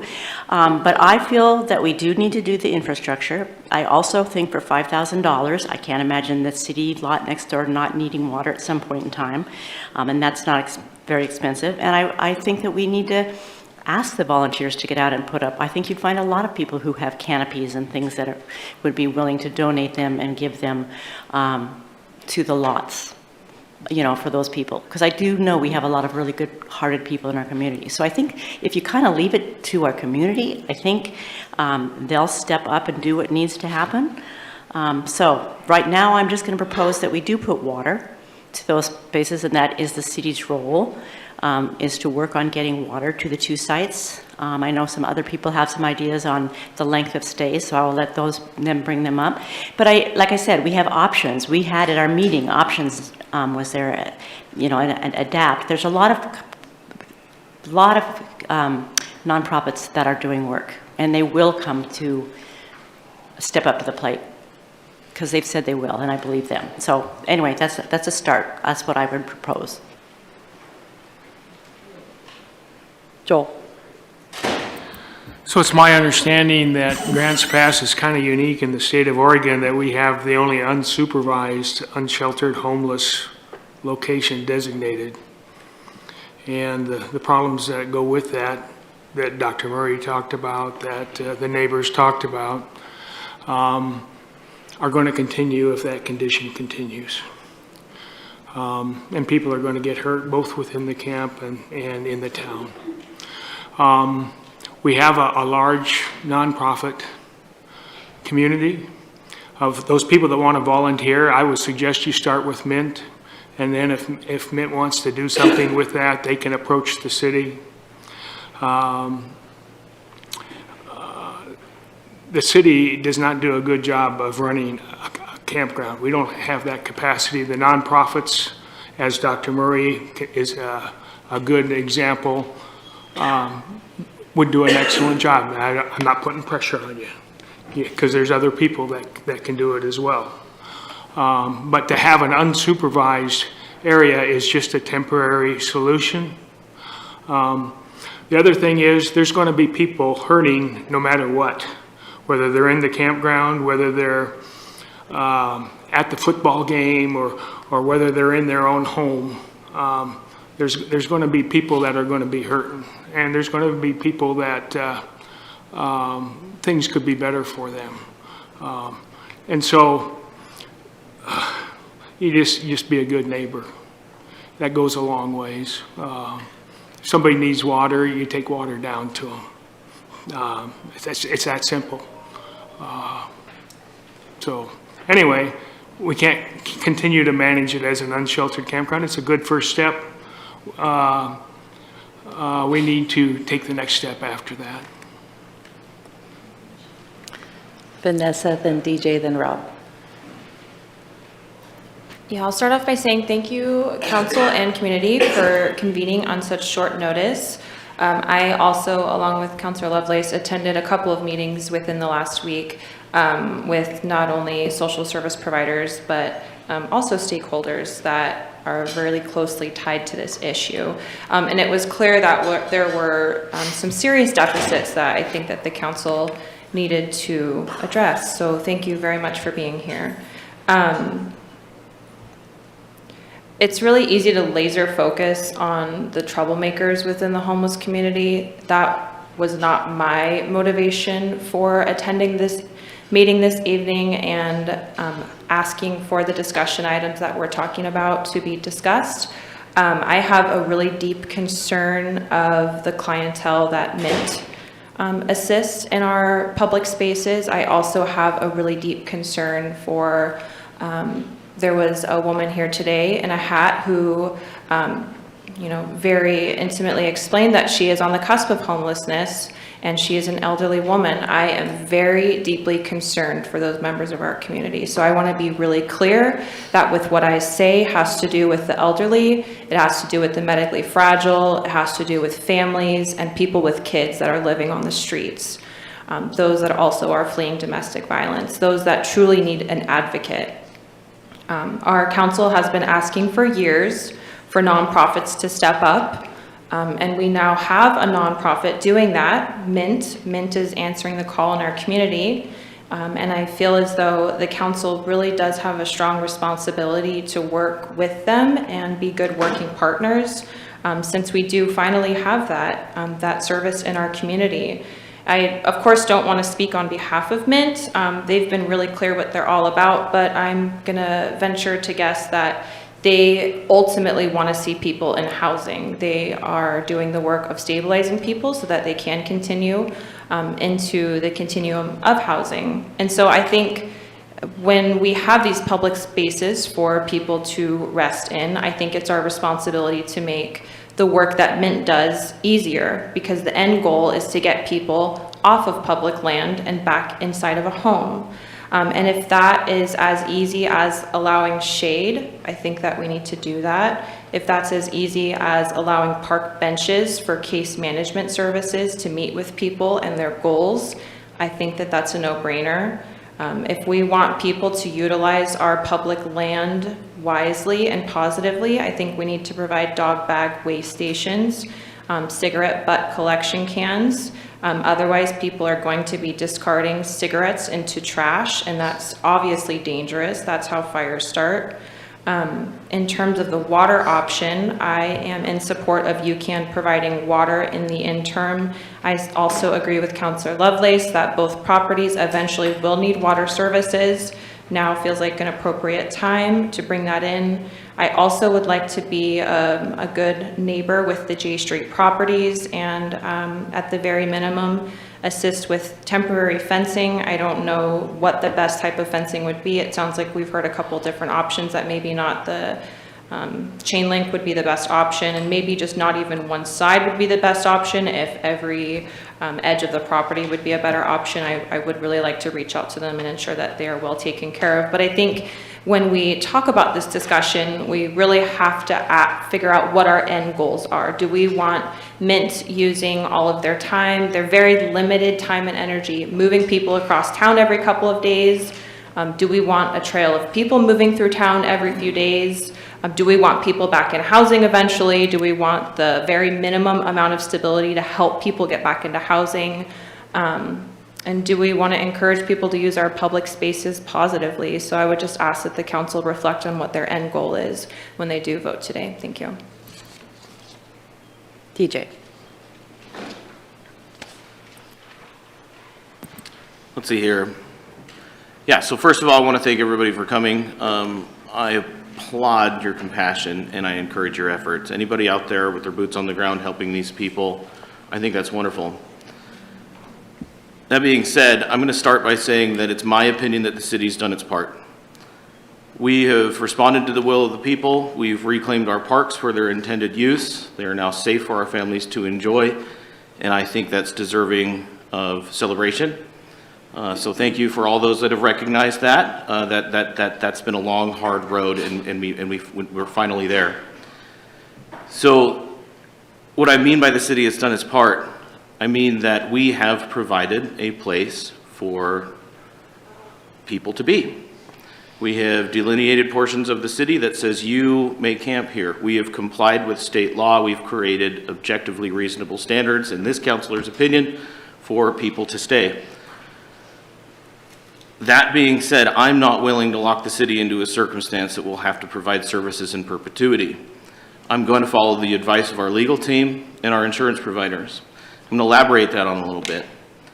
Any service that we provide as a city here moving forward, we need to be prepared to provide that service in perpetuity, theoretically forever, right? We provide water, we provide shelters, we provide shade, right? In the inevitable circumstance that we move the J Street site, coming construction of the water treatment plant, we are going to have to create a new site, and we will be forced to provide all of those services at the taxpayer's dollar, right? I'm not willing to do that.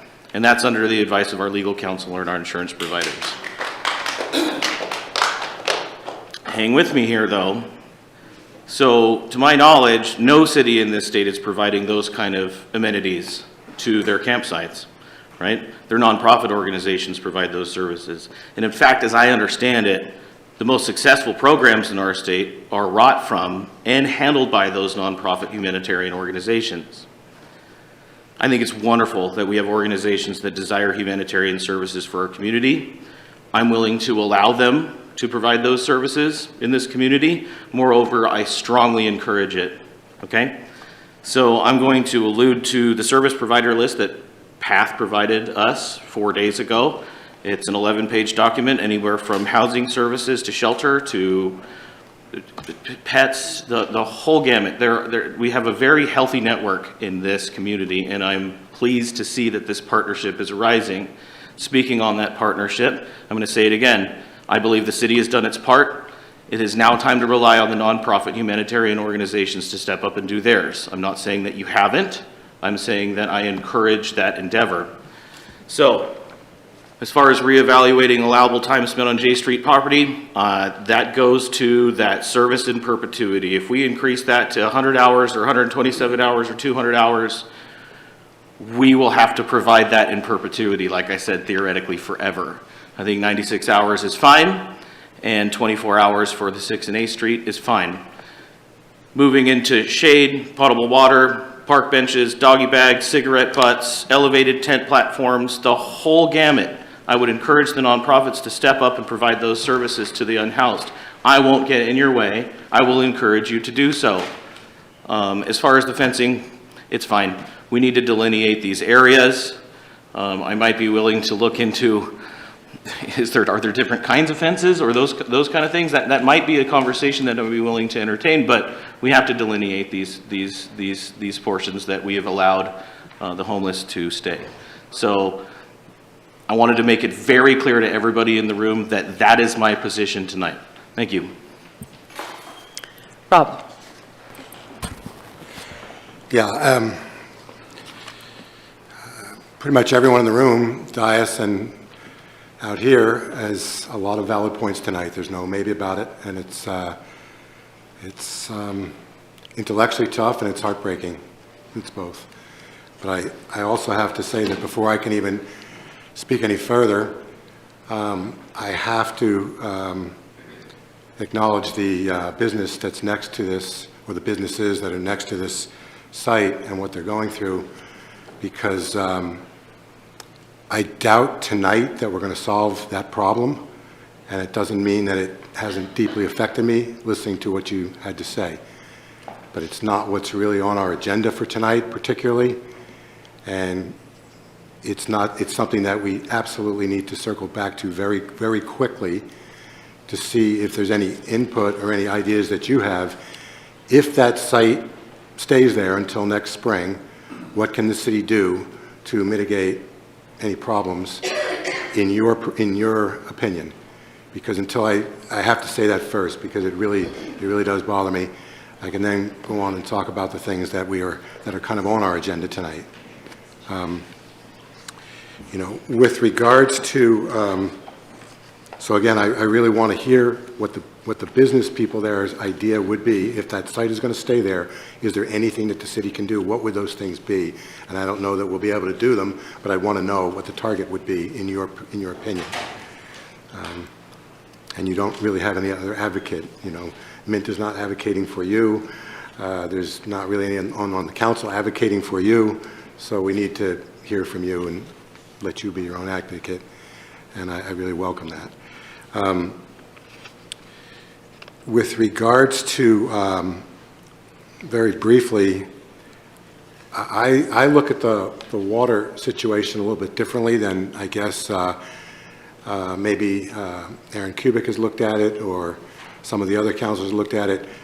The way the unhoused people had it when they're in the parks, there was a minimum of 5, maybe 6 parks that did have water, did have potable water. And what that means is that a homeless person had the option of staying in a park that had water. Okay. The city has effectively taken that option away. We've actually reduced what is available for the unhoused. And it happens to be, other than air, the most basic necessity. So to me, yes, the city does owe water. And maybe that makes me sound like some really crazy spendthrift or whatever, but as Dr. Murray said earlier, water is not an amenity, but it is something that the people, that the homeless people had the option of choosing before. They don't have that option of choosing now. Really simple. That's simple arithmetic to me. It's been subtracted. As far as the city adding water spigot or improving that 6th and A property, the 6th and A property was intended to be very temporary, and I mean very temporary. Like possibly if the 7th Street property was kind of viewed as being preferential there. So I can't really see adding, I could see delivering water there, but I can't see really doing much in the way of spending thousands of dollars to add water there, because our goal is to not even use that property in the very near future. So I believe, anyway, council hasn't had an in-depth discussion on it, but I believe that the 7th Street next to the police station is a much better option. As far as extending duration beyond 4 days or 96 hours, which is really 4 plus the 3 after a tent gets tagged, it's really a week. I'm not comfortable doing that at this time. And it's 4 days is longer than what the unhoused had in any of the parks. I mean, it's a longer duration than they had a week ago, and that's a fact. So the 4 days there, what would make more sense to me is if the 6th and A property was expanded to have a 3-day duration, because when the people have to leave from the J Street property, they've got to go somewhere. To do all that effort to move across town to basically a 24-hour spot, or what's really a 4-day spot, because it's 24 hours plus the 3, it would make more sense to me if that spot was expanded. That makes a lot more sense, and more sense to me than expanding the J Street spot, which I'm not willing to do tonight. As far as shade and benches and so forth, I completely agree with DJ that if the nonprofits have the ability to and want to add those things, I would never stand, me as one counselor anyway, but I would hope that the council would never stand in the way of adding those types of improvements that the nonprofits are hopefully offering. As far as cigarette station, dog waste station, those to me are extremely, extremely low dollar items that make sense. It would be, in my opinion, just silly to pinch pennies down to that degree for so many different reasons. But again, potable water, I actually think that it's the city's responsibility. If the council were to vote to say, let the nonprofits do it, that's fine too. As far as the, how many porta potties and so forth, Dr. Murray mentioned, or someone mentioned, a certain standard, an international standard, or whatever that standard might be. If we figure out in the next several days to a week that there's 80 people per day average at a given site, then whatever that standard for porta potties is what I think we should provide. I mean, to do anything less than that is, what can you say? It's just cruel. So I think that covers the list of things. I appreciate what Vanessa said tonight about keeping long range, the big view, but frankly, I think that goes beyond what we are here tonight to do. In the same way that a week or two ago, when we were talking about clearing the parks, there were people who, again, were talking about many of the same issues of drug abuse and every other collateral issue having to do with drug abuse. That wasn't what we were trying to solve that night. We wanted to give the parks back to the people. We've been waiting 5 years. I've been on the council 4 years. I was waiting 4 years. Some of the others were waiting longer. So that's what we did that night. We weren't able to focus on so many other legitimate issues. And tonight, there are so many legitimate issues that Vanessa touched on. That's really, I don't think, what we're here tonight to address. Tonight, we're trying to essentially make some kind of transition away from our parks to some minimally working model, at a minimum, working model of other places in the city. And again, shade seems reasonable, benches seems reasonable.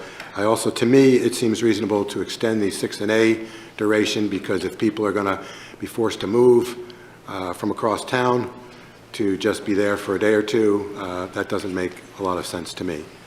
And again, I don't believe that providing water is adding anything to what the options that the unhoused had before this. They could have gone to any park that had water, so we're not adding something, we're just maintaining by the city providing water. And thank you. Dwayne. Thank you. First, I want to apologize if I sound a little tired. I've been up a long day, and I just got done driving 3.5 hours before I got here, so I'm definitely tired, and I'm going to try to make really good points here. I appreciate DJ, and I appreciate a lot of what Rob just said. I agree on a lot of things they said when it comes to the nonprofits. When I heard this, and I had this message yesterday, I was like, what are the nonprofits doing? Is someone stopping them from giving them water? You know, I didn't know that there was someone stopping them from getting water, and why would a city stop someone from giving water? I couldn't understand what the issue was.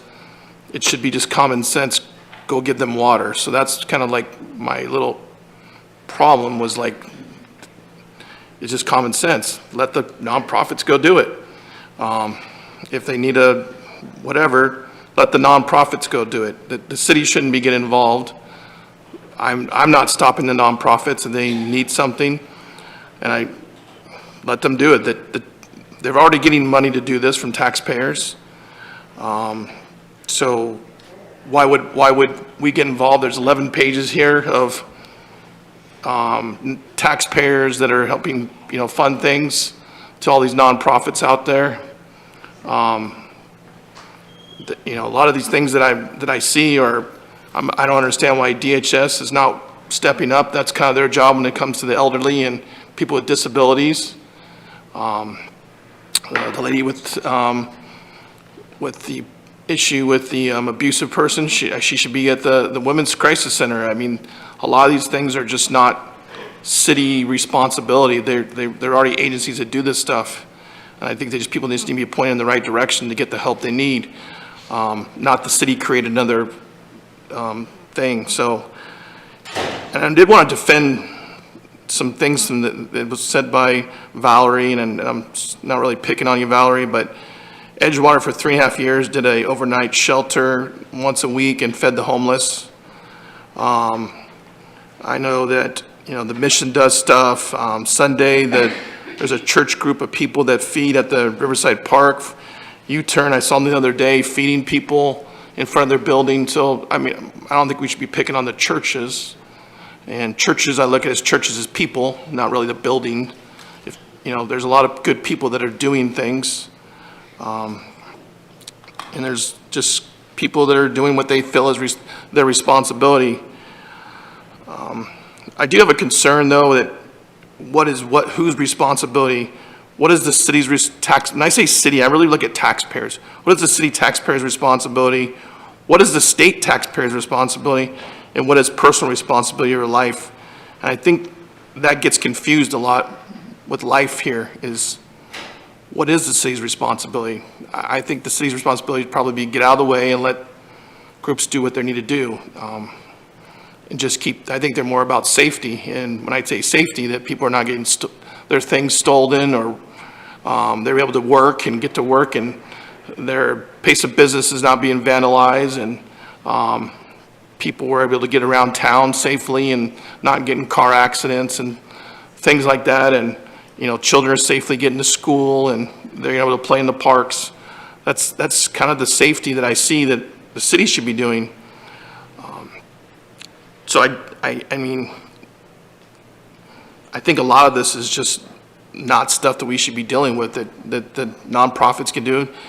If they want to provide benches, I'm not standing in their way. They want to provide water, stuff, provide it. I really think that's what they should be doing. So a lot of this is a moot point for me. I hope I'm not just rambling, but I feel like it because I'm tired. Let's solve what we can solve, and let them do their job. That's really what I think. Thank you. Sorry. Thanks, Dwayne. Joel? Hey, everybody, come on, let's follow the Can I rules. stop? Can I say one more thing? Sure, go ahead. I would like Aaron to at least meet with the business and figure out a permanent fencing. I think that is our responsibility. Sorry about that. I think that's a city-caused problem, and we should do something to fix that. They don't deserve the problem. They have a business and they're paying taxes, and if that's a permanent fence with a gate, then that's what we put. Whatever the staff figure out, I think that's our responsibility. We did the harm to them, and I say we as we moved them next door, so thank you, sorry. Joel. So just a summary of what I know so far.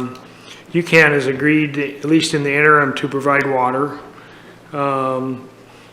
The Mint has agreed to provide shade structures and benches, if I understand it correctly. Both of those at no cost to the city. The fence with the neighbor would come from the city.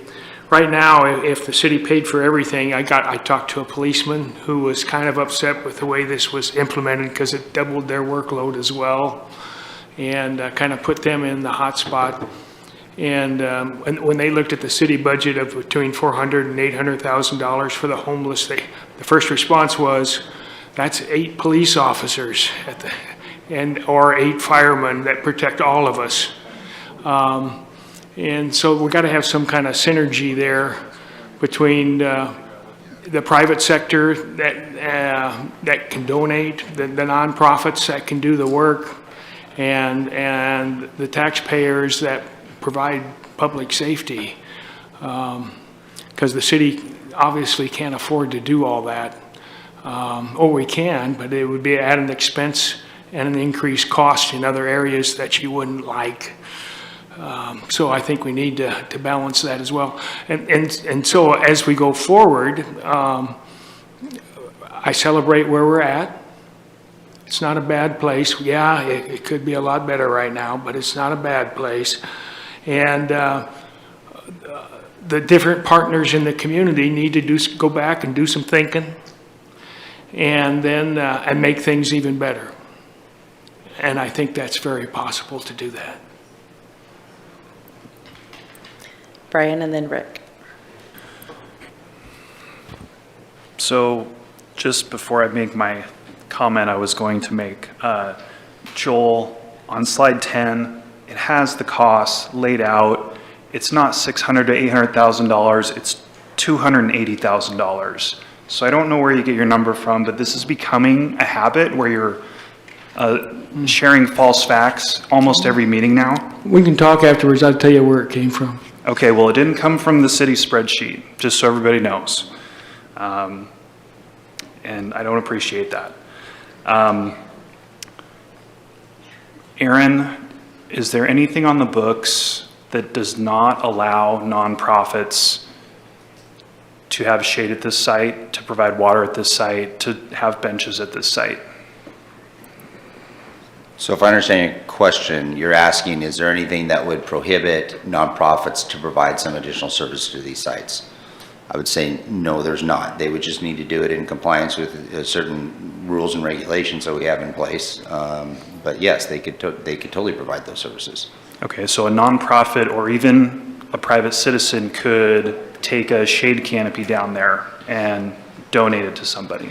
So the issue with that is please be careful when you say donating and taking things and donating. One of the biggest issues that people have in crisis situations, and I'm not saying this is a crisis situation, but recognizing that Katrina or other things that have occurred, there's a lot of people that have a heart for wanting to provide and donate. And the donations, if you start saying go down and donate stuff, that scared me when you said that. We do not want donations at that site. That becomes a whole issue itself. So please, I don't want to put that seed in anybody's mind. When it comes to shade structures and talking with our Chief Hyatt, shade structures would need to be approved by the fire department and be approved by the city, because we would want to make sure that they are of sturdy nature, and we need to make sure that there's health and safety of those individuals that are in there.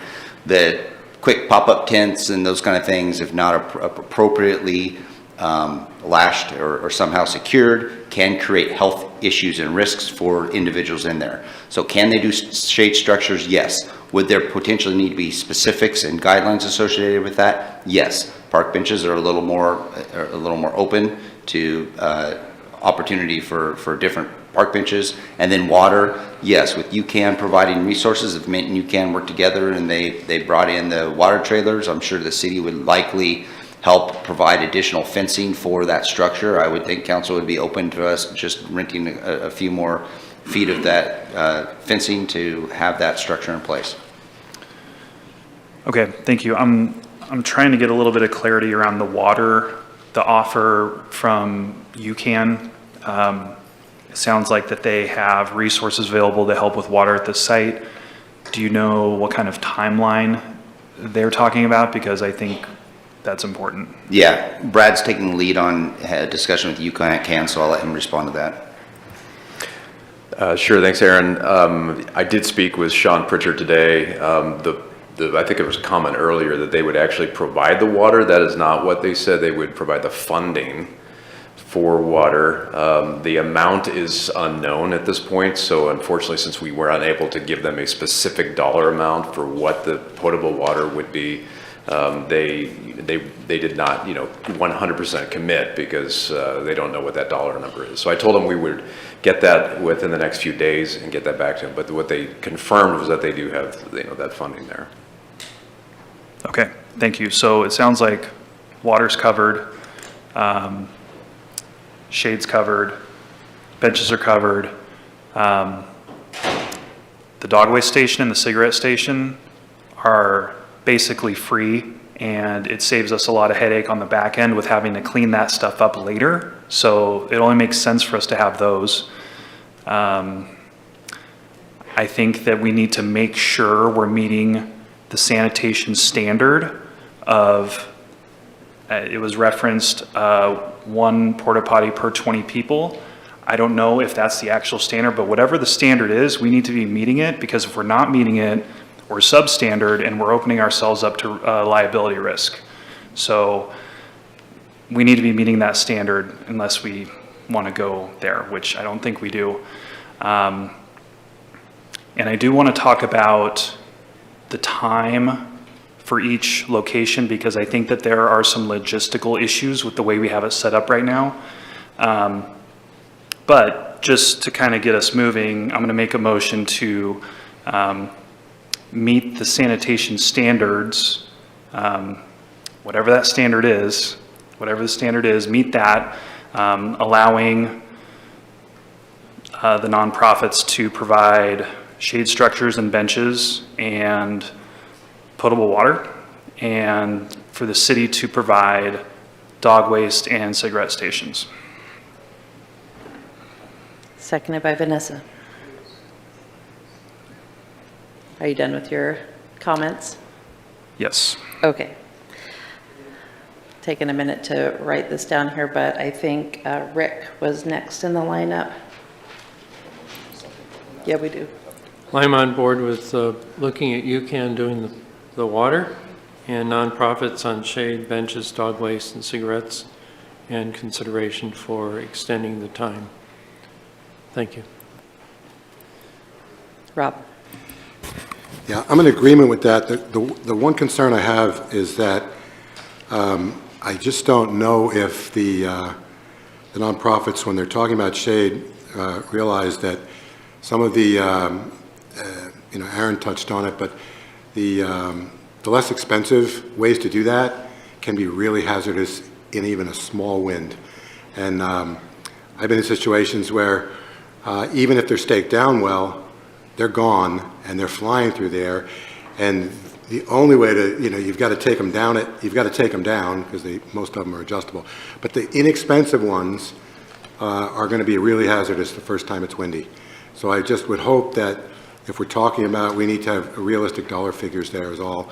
And I'm sure that the fire marshal knows better than I just don't know that the nonprofits realize what that might cost. Brian. Just to follow up on that, Aaron, how long would it take the fire marshal to get that standard publicized so everybody knows what standard needs to be met for shade canopies. Well, the fire marshal we can start talking with Mint, this week and have that discussion, but likely they would need to be secured very well in one or multiple locations to where they're not movable. But we would be able to work with them on that. And like Councilor Pell said, it would be substantial. It's not just the $50 pop-up 10 by 10s. Joel? So remind me, Brian, did that include the fencing on the private land? It failed to address the fencing, but I'm willing to amend my motion if you have a suggestion.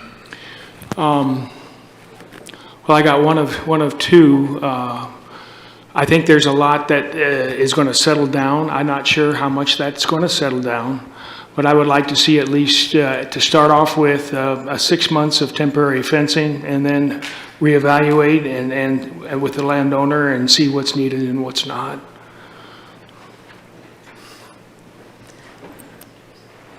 Yeah, go ahead. Rob, do you have, I'll let Rob go ahead. Did you want to amend? Not- Okay, I'll just not point yet. out, we can have multiple motions. We don't need to take care of everything in the same motion here, so.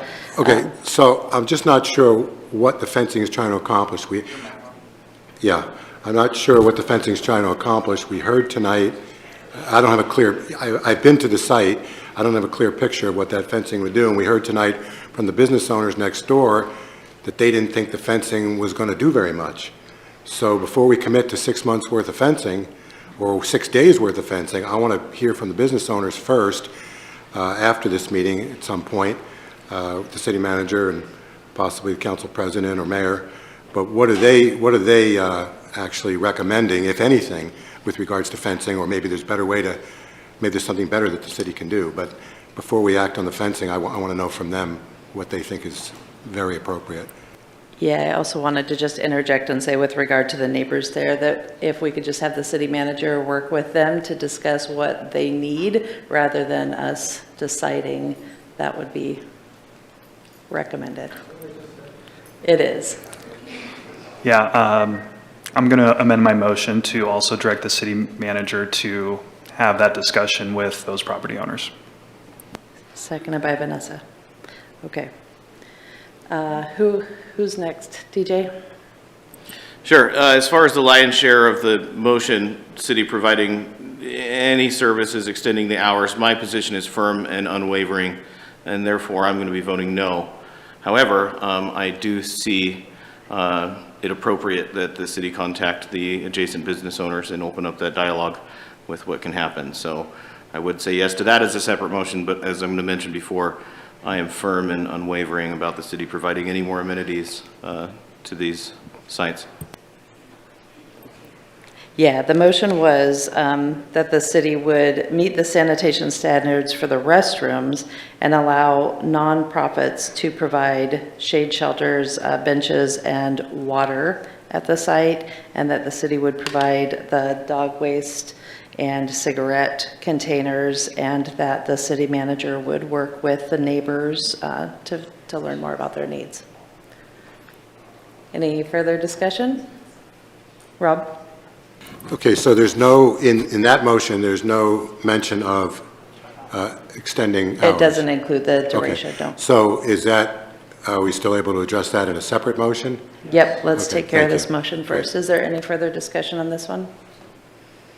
No? Okay. Brian, does anybody need me to repeat it?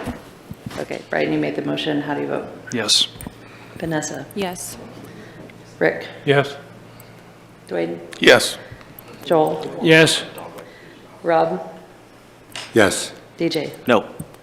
Okay, motion passes 7-1. Oh, sorry, Valerie. Jeez. Yes. I knew you were going to vote yes. Sorry for skipping you, 7-1. Okay. Any other topics you want to bring up? Brian? Yeah, I think the resting time is probably a little bit more complex. And Rob had a good point earlier. The way it's set up right now with 96 hours at one and 24 at the other, There's logistical issues with that. There's many logistical issues with that. His suggestion was to have the both sites be 96 hours, so there's less traffic, less shuffling. Even that, it does mitigate it, but there's the elephant in the room is that 6 and A can't fit all those people. Like all those, when they all get noticed here tomorrow or whenever that happens and they have to move in 3 days and there's one other site that's a fifth of the size, it's not possible. That just doesn't work. So I don't know what the answer is to that, but whatever we're doing right now is not going to work. So at a minimum, I would move to have both sites at 96 hours. I would even be willing to have both sites go up to 2 weeks so we can hash this out a little bit more. But I know the council is probably not have the appetite for that. So I'll make a motion to have both sites be 1 week and go from there. Seconded by Vanessa. Discussion on that motion. Joel. So it seems to me like the numbers issue, if you stayed the full allotted time, it would be a problem. If you just went, it doesn't mean you can't leave earlier and go back to where you were before. So you could stay, for example, if you stayed 96 hours at 6th and A, or at J Street, and you got your notice and you needed to move, you moved to A Street, you could stay there 96 hours, you can stay there 24 hours and go back to J Street. So you don't have to stay the maximum amount. Brian, and I want to also clarify, did you intend for it to be 1 week and then they would get the 72-hour notice, or 96 days plus 72, which adds up to a week? So go ahead. I intended it to be the first a week and then the notice. 1 week plus 72. Okay. And I agree, Joel. Not everyone's going to pick up on the exact same day and move. A lot of these people can't even pick up and move themselves at all. So that's one problem. Another problem is at some point this site potentially will be full. And if they can't be there and then this one's full, I don't know what that means. They have to spill out into the community. You know, I don't know. So it's not as simple as saying, you know, they just come over here for 24 hours and then go right back. Like for a lot of people, that's not going to work. Okay, is there further discussion? Vanessa? One aspect of the conversation that was brought to my attention very recently is, I know we rely a lot on the 72-hour rule, but not everyone wants to have an interaction, a negative interaction with the police. The people that I am attempting to advocate for this evening, the elderly, the disabled, the medically fragile, the families, the single women with children, they don't want police citations. They do not want negative interactions with the police.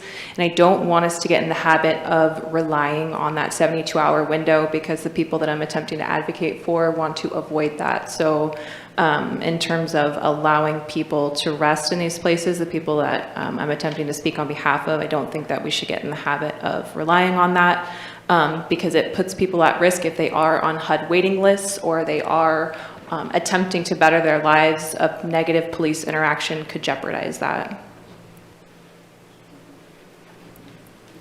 Valerie?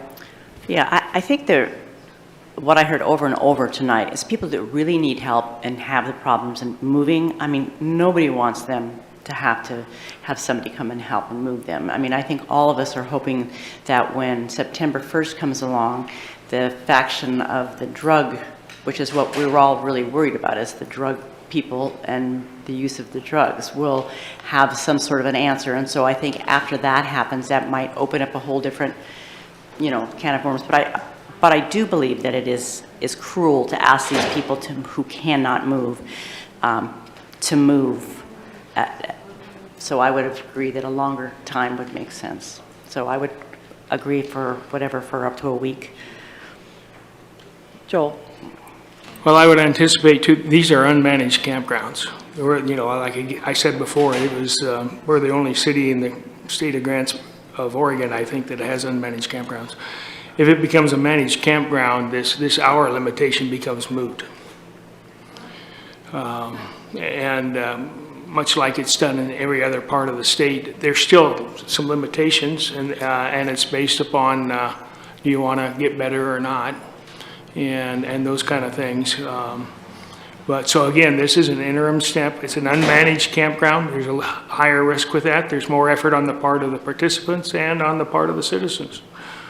And it's not a permanent situation, I would hope. Rob?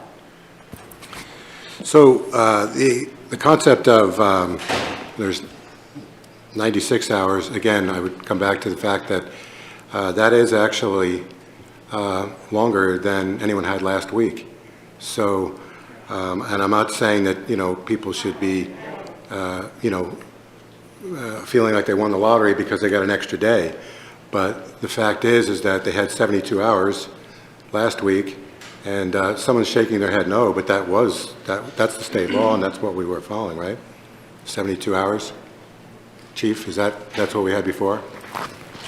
Yeah, and I just want to make sure everybody's tracking with the 72 hours. The 72-hour notice is to remove an individual and/or their property. Mm-hmm. If after 96 hours, an officer decides to write a citation, that can happen also. Okay. Can. Okay.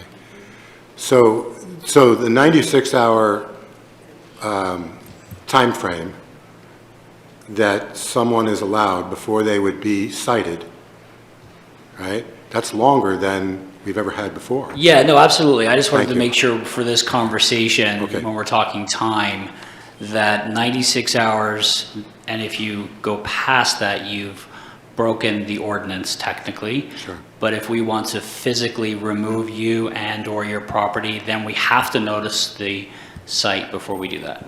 Thank you. So again, so the 96 hours is longer than what was our practice before, and again, I don't think anyone should be celebrating that, but it is longer. And I also think that, I'm not exactly sure, I'm not trying to be overly complicated. I think in the first 1 to 2 week period, I don't know if we should actually enforce right at 96 because everyone did get there. I shouldn't say everyone, but many people got there the first day, which makes it a mass exodus 96 hours later. I would, some discretion, I think, by the police in the first week or two would make sense to me. But I'm not comfortable in extending this really any beyond that at this time. Brian? So, Rob, I'm just not totally clear. Like, I get that they have more time than they had before. But them having another 24 hours, does that mean that that is the right amount of time? Like, we need to look at this objectively. We need to look at this. The goal is to get these people stable and out of homelessness. And if they're moving, the more they're moving, the more difficult that makes it for them. So I don't know where the sweet spot is. I don't know if it's a month or 3 days, but it doesn't feel like 3 days. It doesn't feel like 4 days. And I don't think a week is like, giving everything away. I think a week is, it's really the blink of an eye. So even if people have to move every week, that's still a lot if they're trying to better their situation. So just want to make sure you're looking at this objectively. Dwayne? Well, I'm not willing to change it, and I know law enforcement, from my viewing, is not moving people every 72 hours or 96 hours. I don't believe that's been happening even in the parks before, maybe once a week, because a lot of them can't move on their own, so I know that they're mainly moving on a weekend. So this is just hours, and I have a feeling that I just would trust law enforcement. They're going to make the best decisions for when people should be moved and who is causing problems or whatever. They're going to do all that. That's not my decision. There's the rules. If there's an issue, I'm sure they'll talk to Mint or whatever group's in there and be compassionate, because all the law enforcement agents I know that should be working in the city have compassion. And I'm going to leave it up to them to make the best call with their partners, because I feel that the partners are the other social workers working in there. So at this point right now, I feel we should leave it like it is and adjust it in some time and let them work this out. I don't think we should nickel and pick every little single thing out what we should do. I don't want to tell law enforcement how to do every single part of their job. I'm probably the only one that's probably been through ORPAT. So I'm going to let them do their job and not tell them how to do every bit of their job. Thank you. Vanessa. Recent actions from the council, the intentions of those were to get the parks back, so to say, to have the parks so that they're not a resting site. We've accomplished that. The next step is providing objectionable and reasonable places, public places for people to rest and camp. So our goals have really pivoted from getting everyone out of the parks to now providing a place for people to camp and rest. I really encourage this council to look to the future, have an ounce of vision, and ask what the next goal is after that. Is it to get these people back into housing, or is it to be cruel? Because largely what is left on these public sites are people that cannot walk. They are elderly people with walkers and wheelchairs, and we are telling them that they have to move every 4 days. I do not understand why. If anyone has a reason why an elderly, medically fragile person should move every 4 days, please enlighten me, but right now I do not see the reason for that. The whole point of this is so that Mint can fulfill their work. They are coming to us and they are saying, you want us to do this work, you want us to get these people back into housing, this is what we need. This is one of the things that they need. They need extended time for people to rest on public property. It costs us nothing, and there's no reason to move these people every 4 days. They're not in parks. They are in an industrial area, away from residential areas, away from parks, away from the public largely. Can someone please explain to me why? DJ. Sure, yeah, I'll say it one more time. So I'm not willing to lock the city into a circumstance that will have to provide services in perpetuity. And that includes the time for resting at these places.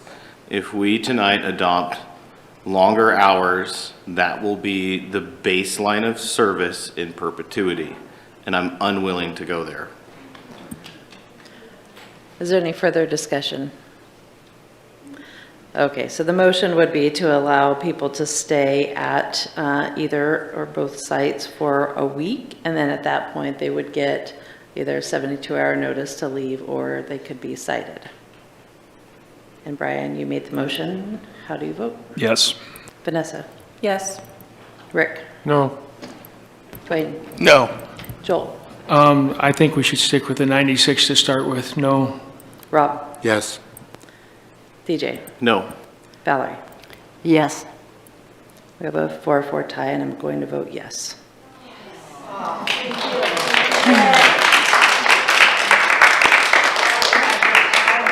And before we have another discussion topic, I did just want to clarify, put you on the spot, Chief, to address what is the current situation in the parks as far as what...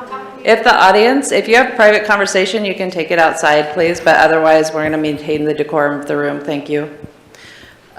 Chief, if you could please answer the current situation in the parks, if somebody does have a tent, what they are being told, and also cars that are parked in the parks. Yeah, as to what they're being told, I can't speak to what the guys are actually saying, but we still technically have the injunction that we have to follow. So as a reminder, the injunction essentially says 24-hour notice before we can issue a citation, and depending on the time of the year, no enforcement in the evening hours. And then for anybody in a vehicle, we're still Under the injunction technically, so if there's a vehicle in a park and we believe they are camping, they will kind of follow that same rule. However, depending on the circumstance, we would address that as a parking type violation or an abandoned vehicle type situation. So we're still in a little bit of limbo, but what I will add is that since this has all transpired and this change has happened, to my knowledge and the input from our team, and we communicate really well, is the unhoused population have worked really, really well with the police department, and they've done what we've asked them to do, so we don't have to issue citations. There may have been a couple of tickets along the way, but for the most part, and I think it's evident in what we see in our parks right now, our parks they look fantastic. We need to do some cleanup, but they look fantastic. But we've had a lot of compliance. Hopefully that answers your question.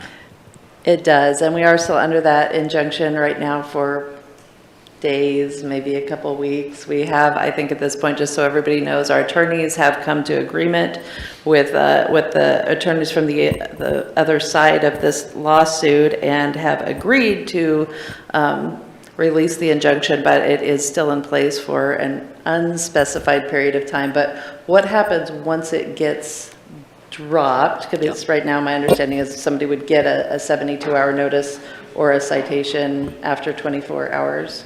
Once the injunction is dropped, there is, you are not allowed to put any camping materials, AKA camp, in any location except for the 2 designated locations.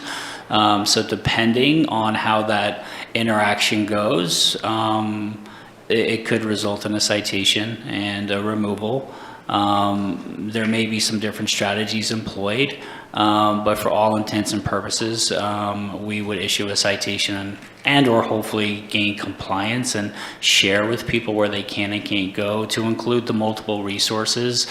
We at the PD partner quite frequently with Mint and with PATH and with ADAPT and with Options for Southern Oregon and the whole caveat of service providers out there. In fact, PATH recently gave us the same service provider list to complement what we have. So we're always trying to work together to engage a service or a compliance first before there's enforcement.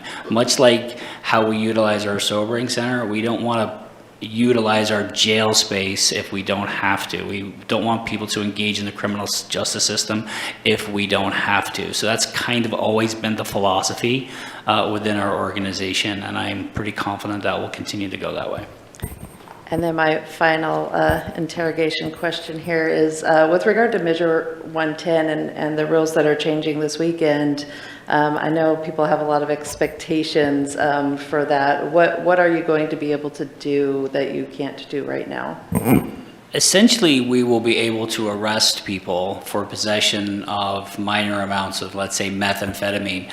But I want to make sure that I don't come across bullyish when I say we can arrest you. I want to make sure that doesn't come across like that.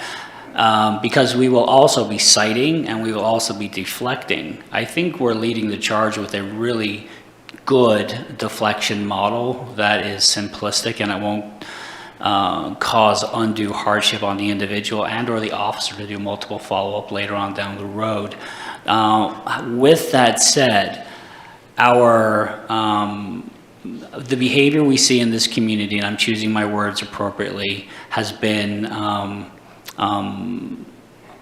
unacceptable. So we have to enforce the rule of law that will be arresting people probably for several weeks until we start to notice change, significant change, and then work towards citation and or deflection. Our goal has always been to support people on their journey to recovery. I've heard it tonight. We've been doing it for years, but a lot of people just don't take us up on it. But we will be deflecting people through, right now, the Sobering Center, who will have a case manager. That case manager will marry that individual with someone that can give them a proper screening so they can be directed into a lane of travel towards success. If we deflect somebody 3 times, that's it, you're done. And every single time after that, we'll take you to jail and or write you a ticket. Just because I want people to have really good expectations for when this comes to the homeless population, and it sounds like some people think that the people will be in jail. What's our situation with our jail if somebody gets arrested for a relatively minor drug possession? That will be up to the jail staff on holding. There are Senate Bill 48, we discussed that last meeting, I believe. And there is a matrix in place that somebody from the court system utilizes to release people on their own recognizance. For example, we talked about that last time. Possession of a controlled substance is an unclassified misdemeanor, and my guess is the majority of those folks will be released on their own recognizance, meaning they will not be in jail very long. Yeah, I want people to understand that because, we're looking forward to having some new tools for the police to deal with the drug situation, but here in Josephine County, we do have a jail that's basically at the capacity all the time for staffing, and so people are very frequently released on the same day they're arrested, and they're not even held a single night. So it will be an excellent tool for our police, but it's not a magic answer there. Brian, you had your hand up.